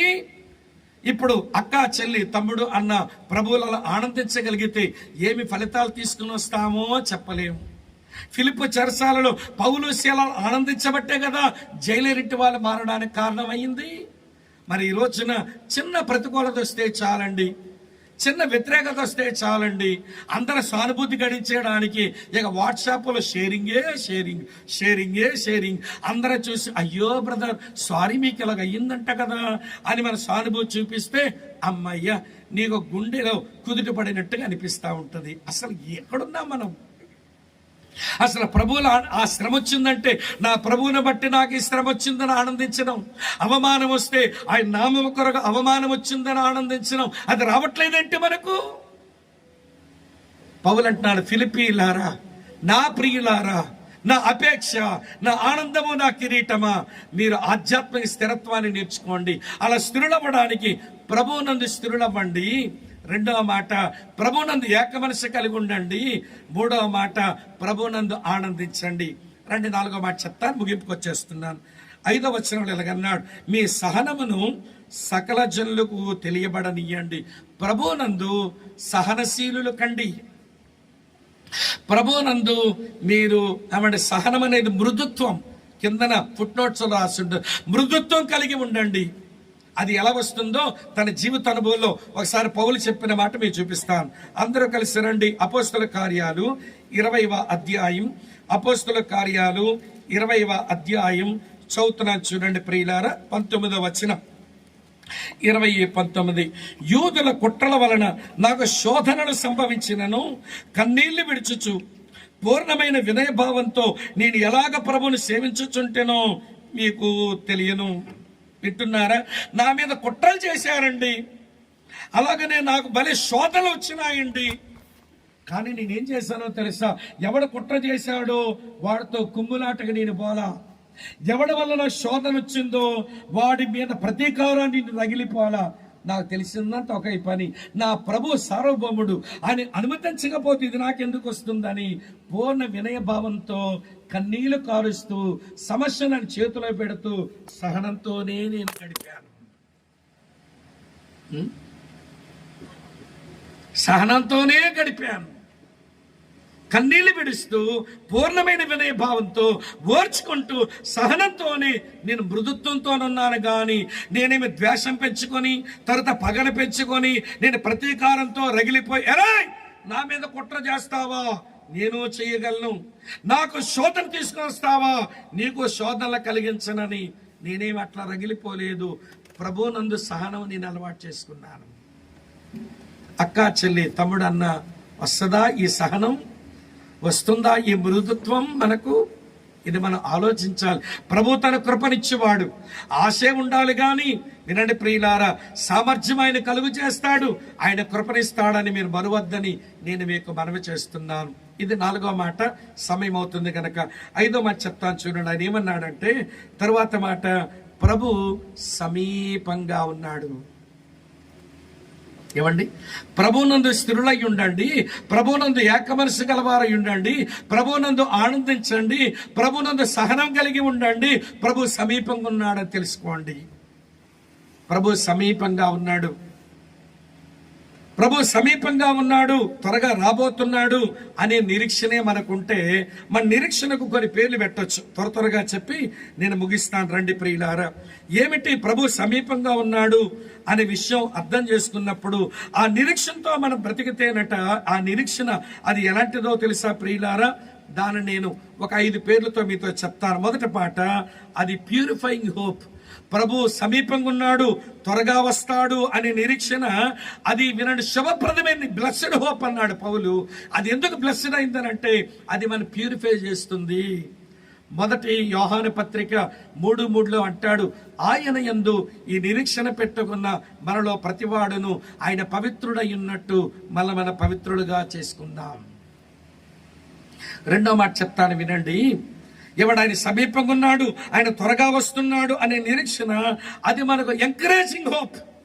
ఏమిటి ప్రోత్సాహం అంటే ఆయన వస్తే మనకు రావాల్సిన బహుమానం మనకి ఇస్తాడు. అలాగనే సువార్తకు ఆయన వ్యతిరేకంగా ఉన్న వాళ్ళ మీద తీర్పును బయలువెడల చేస్తాడు, మనకేమో రివార్డ్స్ ఇస్తాడు, యుగ యుగాలు ఆయనతో జీవిస్తాము. ఆయన వచ్చిన రోజున ప్రస్తుతం అన్ని ఆయనకు లోబడి ఉండడం చూడడం లేదు కానీ ఆయన వచ్చిన రోజున అన్ని ఆయనకు లోబడి ఉన్న రోజున సముద్రం జలములతో నిండి ఉన్నట్టు భూమి ఆయన జ్ఞానముతో నిండి ఉంటది. ఆ రోజు అన్యాయాలు, అత్యాచారాలు, అవినీతులు ఏమీ భూమి మీద కనబడవు. కనుక ఆయన సమీపంగా ఉన్నాడు, ఆయన వస్తాడు. ఇది నాకు ప్రోత్సాహం, అది మన ప్రోత్సహించే నిరీక్షణ, ఎంకరేజింగ్ హోప్. 3వ మాట చెప్తాను వినండి, ఇది మనకు ఛాలెంజింగ్ హోప్. ఎందుకో తెలుసా?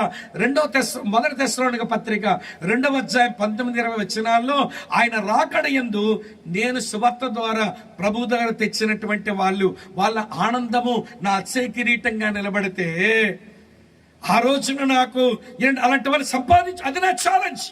ఆయన వస్తున్నాడు అనే ఆలోచన, సమీపంగా ఉన్నాడనే ఆలోచన, నేను కొంతమందిని సంపాదించుకొని నేను సిద్ధం చేసుకుంటున్నా నా ఆనంద కిరీటంగా, నా అక్షయ కిరీటంగా అనేది నన్ను సవాలు చెయ్యాలి, సువార్త పనిలో నన్ను ఉంచాలి.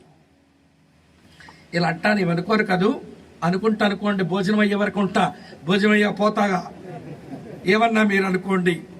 చెప్తాను వినండి ప్రియులారా, ఏంటో తెలుసా? సువార్త చేయడం అని అంటే ఇలా చెప్తాను విను. సువార్త చెప్పడంలో యేసయ్య కథ వినిపించు. నీకంటే ఏదో కథ ఉంటుంది కాదు, ఎలా మార్చాడో దేవుడు.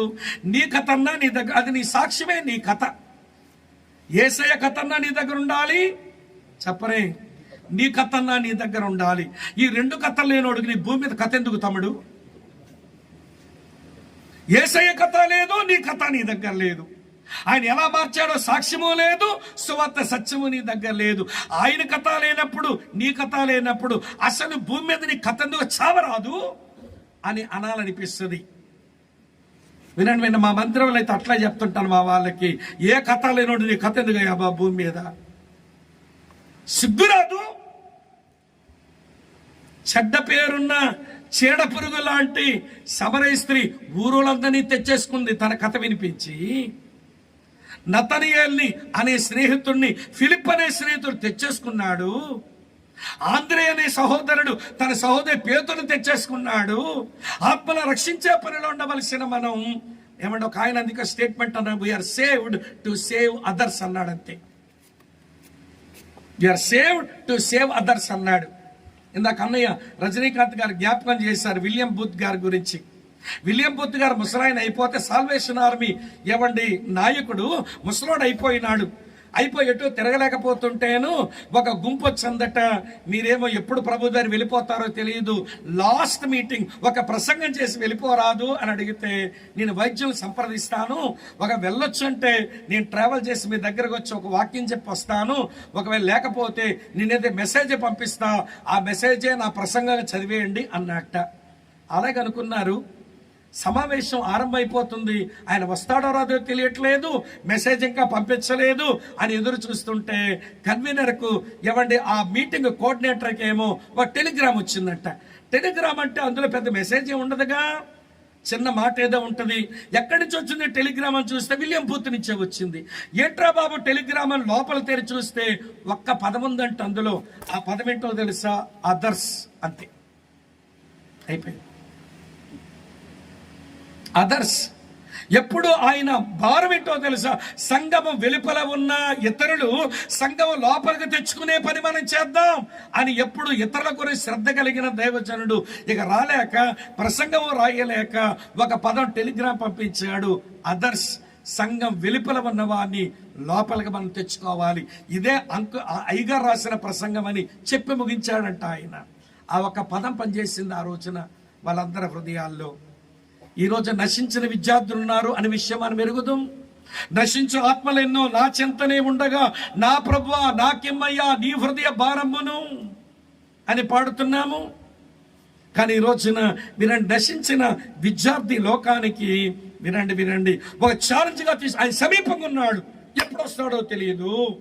ఆ కారణం చేత నేను ఆత్మ సంపాదించే పనిలో ఉండాలి అని మనం అనుకుంటే వినండి, మంచి నిరీక్షణే మన దగ్గర ఉంది. మన నిరీక్షణ ప్యూరిఫైయింగ్ హోప్. మన హోప్ ఏంటో తెలుసా? Encouraging hope. మన హోప్ ఏంటో తెలుసా? వినండి ప్రియులారా, ఇది ఛాలెంజింగ్ హోప్. అదే పౌలు తెస్సలోనికీయులకు రాసిన మొదటి పత్రిక 3:12-13 వచనాలు అంటాడు, మనమంతా ఐకమత్యంగా ఉందాం. ఇది యూనిఫైయింగ్ హోప్. మనందరి సమైక్యపరిచిన ఎవరి నిరీక్షణది? ఆయన త్వరగా వస్తున్నాడు. వినండి, మనమంతా కలిసి ఆయన దగ్గర ఒక ఎత్తబడాలి, అందుకే సమైక్యంగా బ్రతుకుదాము అని అంటాడు.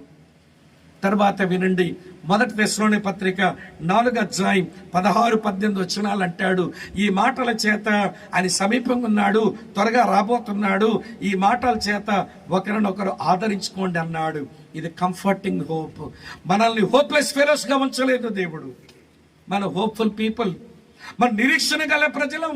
మన నిరీక్షణ మన శుద్ధి చేసేది, మన నిరీక్షణ మన ప్రోత్సహించేది, మన నిరీక్షణ మన సవాలు చేసేది, మన నిరీక్షణ మన సమైక్యపరిచేది, మన నిరీక్షణ మనల్ని ఆదరించేది. అటువంటి నిరీక్షణ గల వారుగా చేసి ఆయన భూమి మీద ఉంచితే ఆయన సమీపంగా ఉన్నాడు. బైబిల్లో లాస్ట్ ప్రేయర్ ఏంటో చెప్పండి? బైబిల్లో లాస్ట్ ప్రేయర్ ఏంటో చెప్పండి? ప్రభువైన యేసు త్వరగా రమ్ము. ఈ ప్రార్థన చేయడానికి వచ్చి భయం వేస్తుంది. నీ చేయవలసిన పని ఇంకా చాలా మిగిలిపోయింది. ఏమంటే నీ సంపాదించవలసిన వాళ్ళు చాలా మంది ఉన్నారు. నేను కానీ పోలికలోకి రావాలి, మనమంతా సంపూర్ణతలో రావాలి, ఎదగాలి, పని చేయాలి, అలాగని సంపూర్ణతలోకి రావాలి. అది లేకుండా ఈ లాస్ట్ ప్రేయర్ మనం చెయ్యలేము. ఒకవేళ చేసే గట్స్ దమ్ము నీకుంటే నువ్వు సిద్ధమవ్వాలి, అనేకులను సిద్ధపరచాలి. ఆ స్థాయికి రావాలని ప్రభు ఈ కాన్ఫరెన్స్ మనకిచ్చాడు. ప్రభునందు స్థిరులమేనా, ప్రభునందు ఏక మనసు గల వారమేనా, ప్రభునందు ఆనందిస్తున్న వారమేనా, ప్రభునందు సహనము గల వారమేనా, చివరికి ప్రభు వస్తాడు అని నిరీక్షణతో ఉన్న వారమేనా? వినండి, ప్రభునందు స్థిరులై ఉండండి, ప్రభునందు ఏక మనసు గలవారై ఉండండి, ప్రభునందు మీరు ఆనందించండి, ప్రభునందు మీ సహనం సకల జనులకు కనబడనియండి. ప్రభు సమీపంగా ఉన్నాడని నిరీక్షణతోనే మీరు బ్రతకండి అని పిలుస్తూ ఉంటే, ఇప్పుడు చెప్పండి, ఈ కొండ దిగి వెళదాం. నీళ్ళలో నిప్పుల్లో పడి చచ్చిపోవడానికి ఉన్నారు కొంతమంది. వాళ్ళకి భయంకరమైన రోగం ఉంది. నీళ్ళలో నిప్పుల్లో తోసేసి ఆ రోగం వాళ్ళు చంపేద్దాం అనుకుంటుంది. అదే పాప రోగం. వాళ్ళు నీళ్ళలో నిప్పుల్లో పడేవాడు నాశనం అవ్వడానికే పరిగెడుతున్నాడు. ఇక్కడ కూర్చున్నాం ఈ రూపాంతర కొండ మీద, దిగవా ఇక్కడి నుంచి. దిగుదామా ఇక్కడి నుంచి? ప్రభువా, నీ యందు స్థిరులమై, నీ యందు ఏక మనసు గలవారమై, నీ యందే మేము ఆనందిస్తూ, చివరికి నీతోనే, నీ యందే మేము సహనమ కలిగి ఉంటూ, నీ యందే నిరీక్షణ కలిగి బ్రతుకుతాం. ప్రభువా, మమ్మల్ని బలపరచండి. నేను ఎప్పుడు ఒక మాట అంటాను, ఆ మాట ఏంటంటే, ప్రభువా నేను నమ్ముతున్నానని వింటున్నారా ప్రియులారా? ఈ ప్రార్థన చేయటం కొంచెం చవకబారు చిల్లర ప్రార్థన ఏమనిపిస్తుంది నాకు. నేను నమ్ముతున్నానని ప్రార్థన చవకబారు చిల్లర ప్రార్థన. ఏమనాలో తెలుసా? ప్రభువా నన్ను నమ్ముకోవా, నువ్వు నన్ను నమ్ముకొని నీ పని అప్పగించు, చేయకపోతే అప్పుడు చూపిస్తావు. కానీ trust me and entrust me, I will do your task. నన్ను నమ్ముకో, నీ పని నాకు అప్పగించు, నీ పని నేను చేస్తాను. మళ్ళీ కొంప తీసింది నా మాట అనుకునేరు. బిల్లిగ్రామ్ గారి ప్రార్థన ఇదే. చిన్న పెళ్లి యవనస్తుడిగా ఉన్నప్పుడు, ముగించేస్తున్నా, ఇది లాస్ట్ ఇంకా నా ముందు 4 నిమిషాలు ఉంది. నేను ఆన్ టైంలో ఉన్నా, మీరేం వరీ కాకండి. ఇంకా నా ముందు 4 నిమిషాలు ఉంది. చిన్నప్పుడు బట్టలు కుట్టించుకోవడానికి ఎవడో టైలర్ దగ్గరే పోతేను, టైలర్ అన్నట్టు ఇక్కడ గాస్పల్ మీటింగ్ జరుగుతుంది, అబ్బాయి నువ్వు వచ్చి దేవుని మాటలు విందామంటే అయిష్టంగానే పోయి సువార్త విని మారుమనసు పొందిన ఈ యవనస్తుడు, వింటున్నారా, బైబిల్ కాలేజీలో చదువుతుంటే ఒక ప్రత్యేకమైన కార్యక్రమానికి ఇంగ్లాండ్కు తీసుకుని పోతే ఒక చూడవలసిన ప్రదేశాన్ని తీసుకుని వెళితే మొత్తం ఆ గదులు ఇవన్నీ, అది దైవజనుడు జాన్ వెస్లీ గారు ఉన్న ప్రాంతం, ఆయన లైబ్రరీ, ఆయన ఉన్న రూములు ఇవన్నీ చూస్తూ ఉంటే ఒక దగ్గరకు వచ్చేసరికి 2 గుంతలు కనబడ్డాయంట. 2 గుంతలు కనబడ్డాయి. ఏంటి గుంతలు అనంటే, జాన్ వెస్లీ ఇక్కడే మోకరించి ఇంగ్లాండ్ ఉద్యమం కొరకు ప్రార్థన చేసేవాడు, కన్నీరు కార్చేవాడు కనుక ఆయన ప్రార్థన ఆలకించి దేవుడు ఇంగ్లాండ్లో రివైవల్ పంపించినాడు. గొప్ప ఉద్యమం వచ్చింది ఇంగ్లాండ్లో అన్న తర్వాత అలాగా అన్నాడంటే యవనస్తుడు అని అందరూ వారు వచ్చినటువంటి వెహికల్ మీద అందరు ఎక్కేశారు. ప్రొఫెసర్ అడుగుతున్నారు, అందరూ వచ్చి కూర్చున్నారా? నెంబర్ 1 తక్కువ వచ్చింది, ఎవరు లేరు? బిల్లీ లేడు, బిల్లిగ్రామ్ లేడు, ఎక్కడున్నాడు? వెతకండ్రా బాబు ఎక్కడున్నాడంటే మళ్ళీ వచ్చేసరికి ఆ 2 గుంతల్లో ఆయన మళ్ళీ తన మోకాలు పెట్టి ఏడుస్తూ అంటున్నాడట, Lord do it again, Lord do it again, trust me and entrust me your job, I will do it. ఆ 2 గుంతల్లో కాలు పెట్టి అడుగుతున్నాడు, మోకరించి అడుగుతున్నాడు, Lord do it again Lord. ప్రభా, క్లవ్ దొరగారి వలన, జివెట్ దొరగారి వలన ఈ ప్రాంతాలలో సౌత్ లో నువ్వు రివైవల్ తీసుకొచ్చావు నాయన. అలాంటి రివైవల్ వచ్చిన ప్రాంతాల్లో మేము విద్యార్థి లోకాన్ని పనిచేయడానికి మమ్మల్ని లేపావు. ఇక్కడ వాళ్ళ వల్ల వచ్చిన ఉద్యమం మరోసారి మా ద్వారా వచ్చినట్లు చెయ్యవా? Lord do it again. మరోసారి చెయ్యదేవా, మరోసారి దర్శించదేవా. మా ప్రకాశం నెల్లూరుని విజిట్ చేయ ప్రభువా, నీ విజిటేషన్ మాకు కావాలి. ఇదేనా మన ప్రార్థన అవుతుంది? దిగుదాం పదండి, కొండ దిగిపోదాం పదండి, సవాలులు ఎదుర్కొందాం పదండి, స్థిరులమవుదాం, ఏక మనసు కలిగి ఉందాం, ఆనందిద్దాం, సహనం కలిగి ఉందాం, నిరీక్షణ కలిగి ఉందాం. ప్రభు కొరకు విద్యార్థులను సంపాదిద్దాం. అగ్గిలోంచి లాగినట్టుగా కొందరిని ప్రభు కొరకు లాగుదాం. కళ్ళు మూసుకుందామా, తల వంచుదామా, ప్రార్థన చేస్తాం.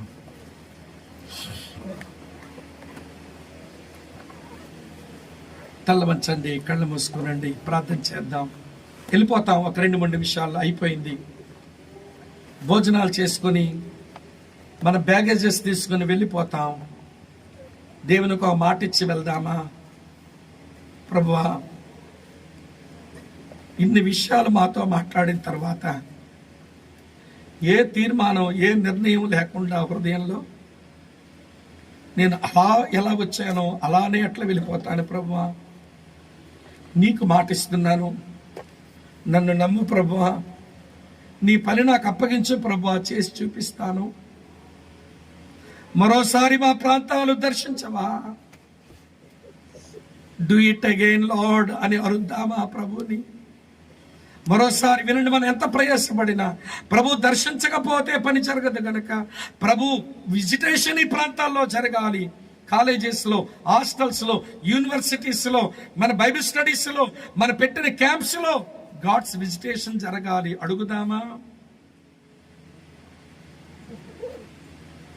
నీ లోపల ఏం తీర్మానం వస్తుందో నేను చెప్పలేను, కానీ 5 విషయాలు మాత్రం మీ ముందు పెట్టాను.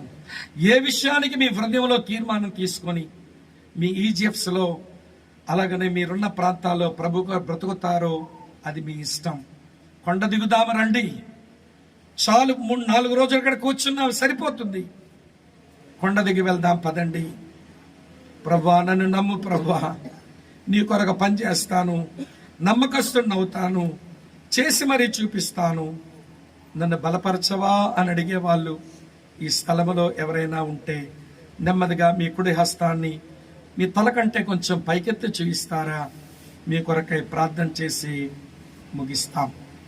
వందనాలు తమ్ముడు, వందనాలు అన్న, వందనాలు తమ్ముడు, వందనాలు అక్క, వందనాలు చెల్లి, వందనాలమ్మ.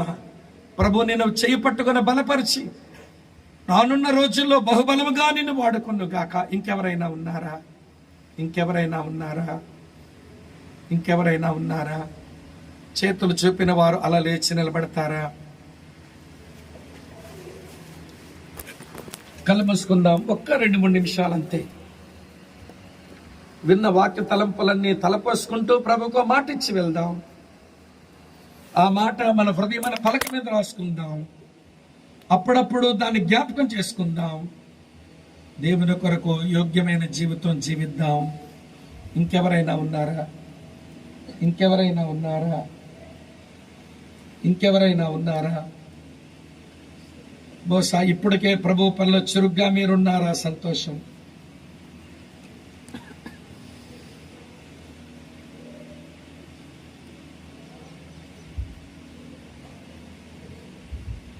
ప్రార్థన చేసుకుందాం, ప్రార్థన చేసుకుందాం. నిజంగా నీ లోపల తీర్మానం వస్తే నేనే ఒక పాట పాడతాను. ఈ పాట మీరందరూ ఎరిగిన పాటే. ఇది ప్రార్థనా పాట.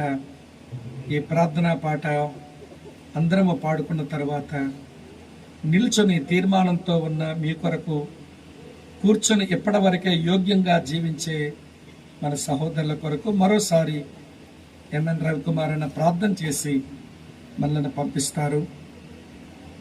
అలా ప్రార్థనలోనే ఉందాం. ఇటు మనసు చలించనివ్వకండి. మనం వెళ్ళిపోతున్నాం మన స్థానాలకి. ప్రభువుని అడుగుదాం, ప్రార్థన చేద్దాం. ప్రియ యేసునాథా పని చేయ నేర్పు, నీదు పొలములో కూలివానిగా కావాలి నేను, నీదు తోటకు కావలివానిగా. అంకితం ఈ జీవితం నా యేసు నీ కోసమే. అంకితం ఈ జీవితం విద్యార్థి లోకానికే. ప్రియ యేసునాథా పని చేయ నేర్పు, నీదు పొలములో కూలివానిగా. ఏకభావము సేవ భారము, యేసు మనసుతో సాగిపోదును. ఏకభావము సేవ భారము, యేసు మనసుతో సాగిపోదును. విడువక విసుగక కష్టించి పని చేసేదన్, విసుగక విడువక కష్టించి పని చేసేదన్. ప్రియ యేసునాథా పని చేయ నేర్పు, నీదు పొలములో కూలివానిగా. సొంత పనులతో సంతసించక ఆశతో ఆత్మలన్ అవని వెదకుచు సొంత పనులతో సంతసించక ఆశతో ఆత్మలన్ అవని వెదకుచు అలయక కృంగక కష్టించి పని చేసేదన్ అలయక కృంగక కష్టించి పని చేసేదన్ ప్రియ యేసునాథ పని చేయనేర్పు నీదు పొలములో కూలివానిగా కావాలి నేను నీదు తోటకు కావలివానిగా అంకితం ఈ జీవితం నా యేసుని కోసమే అంకితం ఈ జీవితం విద్యార్థి లోకానికే ప్రియ యేసునాథ పని చేయనేర్పు నీదు పొలములో కూలివానిగా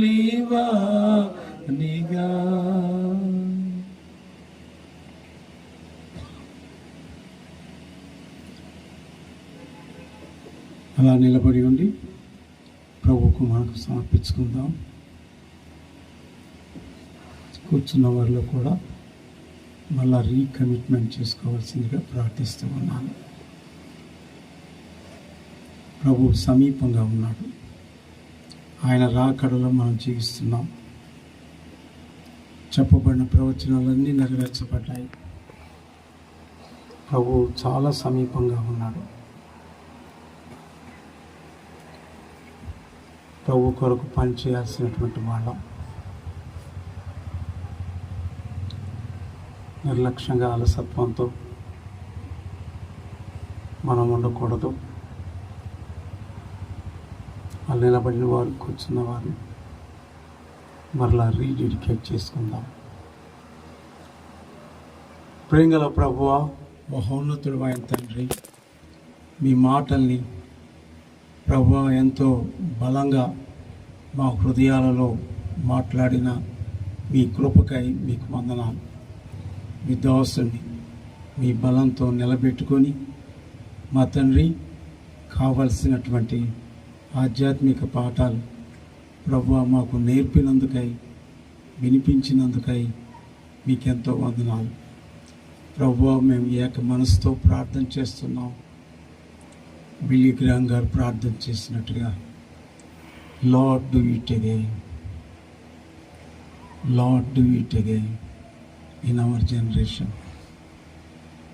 మా తరంలో కూడా ప్రభువా, మా తరంలో కూడా ఒక గొప్ప ఉజ్జీవాన్ని మానైనా ఈ భారతదేశంలో ప్రభు గొప్ప ఉజ్జీవాన్ని మీరు మొదలుపెట్టినందుకై వందనాలు. ఇంకను రగుల్చుకొని ప్రభువా నలుదిశల ఈ ఉజ్జీవ జ్వాలలు ప్రభువా ప్రాగటానికి వెళ్ళడానికి మీ కృప దయచేయండి నాయన. ఇక్కడున్న ప్రతి ఒక్కరి జీవితాల్లో మీరు ఏ ప్రణాళికలైతే రచించుకున్నారో ఆ ప్రణాళికలలో మేము కనబడడానికి మీ కృప దయచేయండి. అపోజిటులైన పౌలు చెప్పినట్లుగా, to know him and to know the power of his resurrection.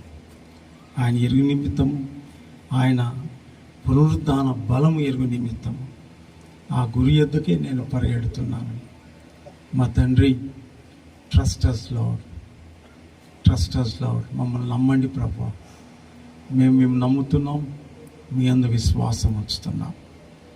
మమ్మల్ని వాడుకోండి ప్రభువా. మా యొక్క ప్రభువా తండ్రి జీవితాల్ని మరొకసారి మీ యొక్క బలిపీఠం దగ్గర పెట్టుకుంటున్నాం నాయన.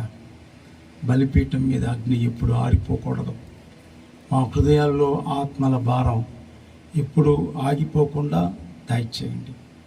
అపోజిటులైన పౌలు చెప్పినట్లుగా ప్రభువా, మా తండ్రి, మీ కొరకు మేము జీవించలాగున్నాం. జీవించువారు ఇక మీదట తమ కొరకు కాక తమ కొరకు మృతి పొందిన వారి కొరకు జీవించులాగన బ్రతుకుట క్రీస్తు కొరకే, చావైతే మేలు అనేటువంటి తాత్పర్యాన్ని మాకు అనుగ్రహించండి. ఇదిగో తండ్రి, అనేక ఆత్మలను మీ సన్నిధిలోకి రప్పించడానికి మమ్మల్ని ప్రభువా మరి ఇన్స్ట్రుమెంట్స్గా వాడుకోవాల్సిందిగా ప్రార్థిస్తుంటున్నాం. మా తండ్రి, మేము ఛానల్స్గా ఉపయోగపడాలని ఇష్టపడుతున్నాం. మా హృదయాల్లో ఉన్నటువంటి సమస్తమైనటువంటి అపవిత్రత, అవిధేయత తీసివేసి మీ ఆత్మతో నింపి ఆత్మల భారంతో నాయన ఈ కాన్ఫరెన్స్ నుంచి బయటికి వెళ్ళడానికి మీ కృప దయచేయండి. ఈ కాన్ఫరెన్స్ని ఒక హిస్టారికల్ కాన్ఫరెన్స్గా మీరు మలుస్తున్నందుకై మీకు వందనాలు. ఏ అగ్ని అయితే మా హృదయాల్లో మీరు రగిల్చారో మా జీవితాంతం మీరు అక్కడ పర్యంతరం ఆ అగ్ని ప్రభువా బలిపీఠం మీద మా హృదయాలలో మా తండ్రి రగులుతూ ఉండటానికి మీ కృప దయచేయవలసిందిగా ప్రార్థిస్తున్నాం. మరొకసారి తండ్రి, send us great revival lord. దావీదు ప్రార్థన చేసినట్టుగా రివైవ్ us లార్డ్, మేము సంతోషించినట్లుగా మమ్మల్ని బ్రతికించుము అని దావీదు ప్రార్థన చేశాడు. Revive us lord so that we may please in you lord. అవును ప్రభు, మమ్మల్ని రివైవ్ చేశారు, మీకు వందనాలు. ఇదిగో ఇక్కడి నుంచి వెళ్తున్నాం నాయన, మీ ధ్వజాన్ని ఎత్తుకొని అనేకులు మా ప్రదేశాలలో ఇవ్వబడినటువంటి కాలేజీల్లో మేము ఎక్కడైతే మీరు మమ్మల్ని ప్లేస్ చేశారో స్థిరులై కదలని వారిగా మీ ప్రభుని ప్రయాసం ఎప్పుడూ వ్యర్థం కాదని ఎరిగి నాయన మీ కొరకు జీవించటానికి మీ కృప దయచేయవలసిందిగా ప్రార్థించుకుంటూ ఇక్కడ నిలబడి ఉన్నటువంటి బిడ్డలందరినీ కూడా మీ కృపాహస్తాలకి అప్పచెప్పుకుంటూ మాకు ఇచ్చినటువంటి చక్కటి కాన్ఫరెన్స్ని బట్టి వందనాలు. నాయన, ఎవరైతే ఈ కాన్ఫరెన్స్ వెనకాల ప్రత్యక్షంగా పరోక్షంగా నాయన విజయవంతం అవడానికి సహాయపడ్డారు, వారి ఫలాన్ని పరలోకంలో అధికం చేయవలసిందిగా వేడుకుంటూ చివరిగా ప్రభువా, రమ్ము యేసు రమ్ము, Lord come quickly, Lord come quickly. సంఘం చెప్తున్నటువంటి మాటలు ప్రభువా, Lord come quickly so that we may work with full heart. ప్రభువా, మీ యొక్క రాజ్య విస్తరణలో ప్రభు మేము ఉపయోగపడుతూ ఉండగా, చేస్తూ ఉండగా మా తండ్రి త్వరగా రండి, ఆ మధ్యాకాశంలో మిమ్మల్ని కలుసుకొని ఆ విందులో మీతో పాటు నాయన సదాకాలం ఆయన ప్రత్యక్షతను ఆపేక్షించి ప్రతి వాడు కూడా తను తాను పవిత్రుడుగా ఉండినట్లు చూచుకుని యోహాను చెప్పినట్లుగా we shall see him and we will be like him. ఆయన చూతుము, ఆయన వలె ఉండుము. అటువంటి మహిమ కొరకు మమ్మల్ని పిలుస్తున్నందుకై మీకు వందనాలు చెల్లించుకుంటూ మీ దాసుని బలపరిచి మా గమనానికి తీసుకొచ్చిన లేఖన సత్యాలన్నింటినీ బట్టి మీకు వందనాలు చెల్లించుకుంటూ మిమ్మల్ని స్తుతిస్తూ ఆరాధిస్తూ యేసు నామంలో ప్రార్థించి వేడుకుంటున్నాం తండ్రి. ఆమేన్, ఆమేన్. Thank you.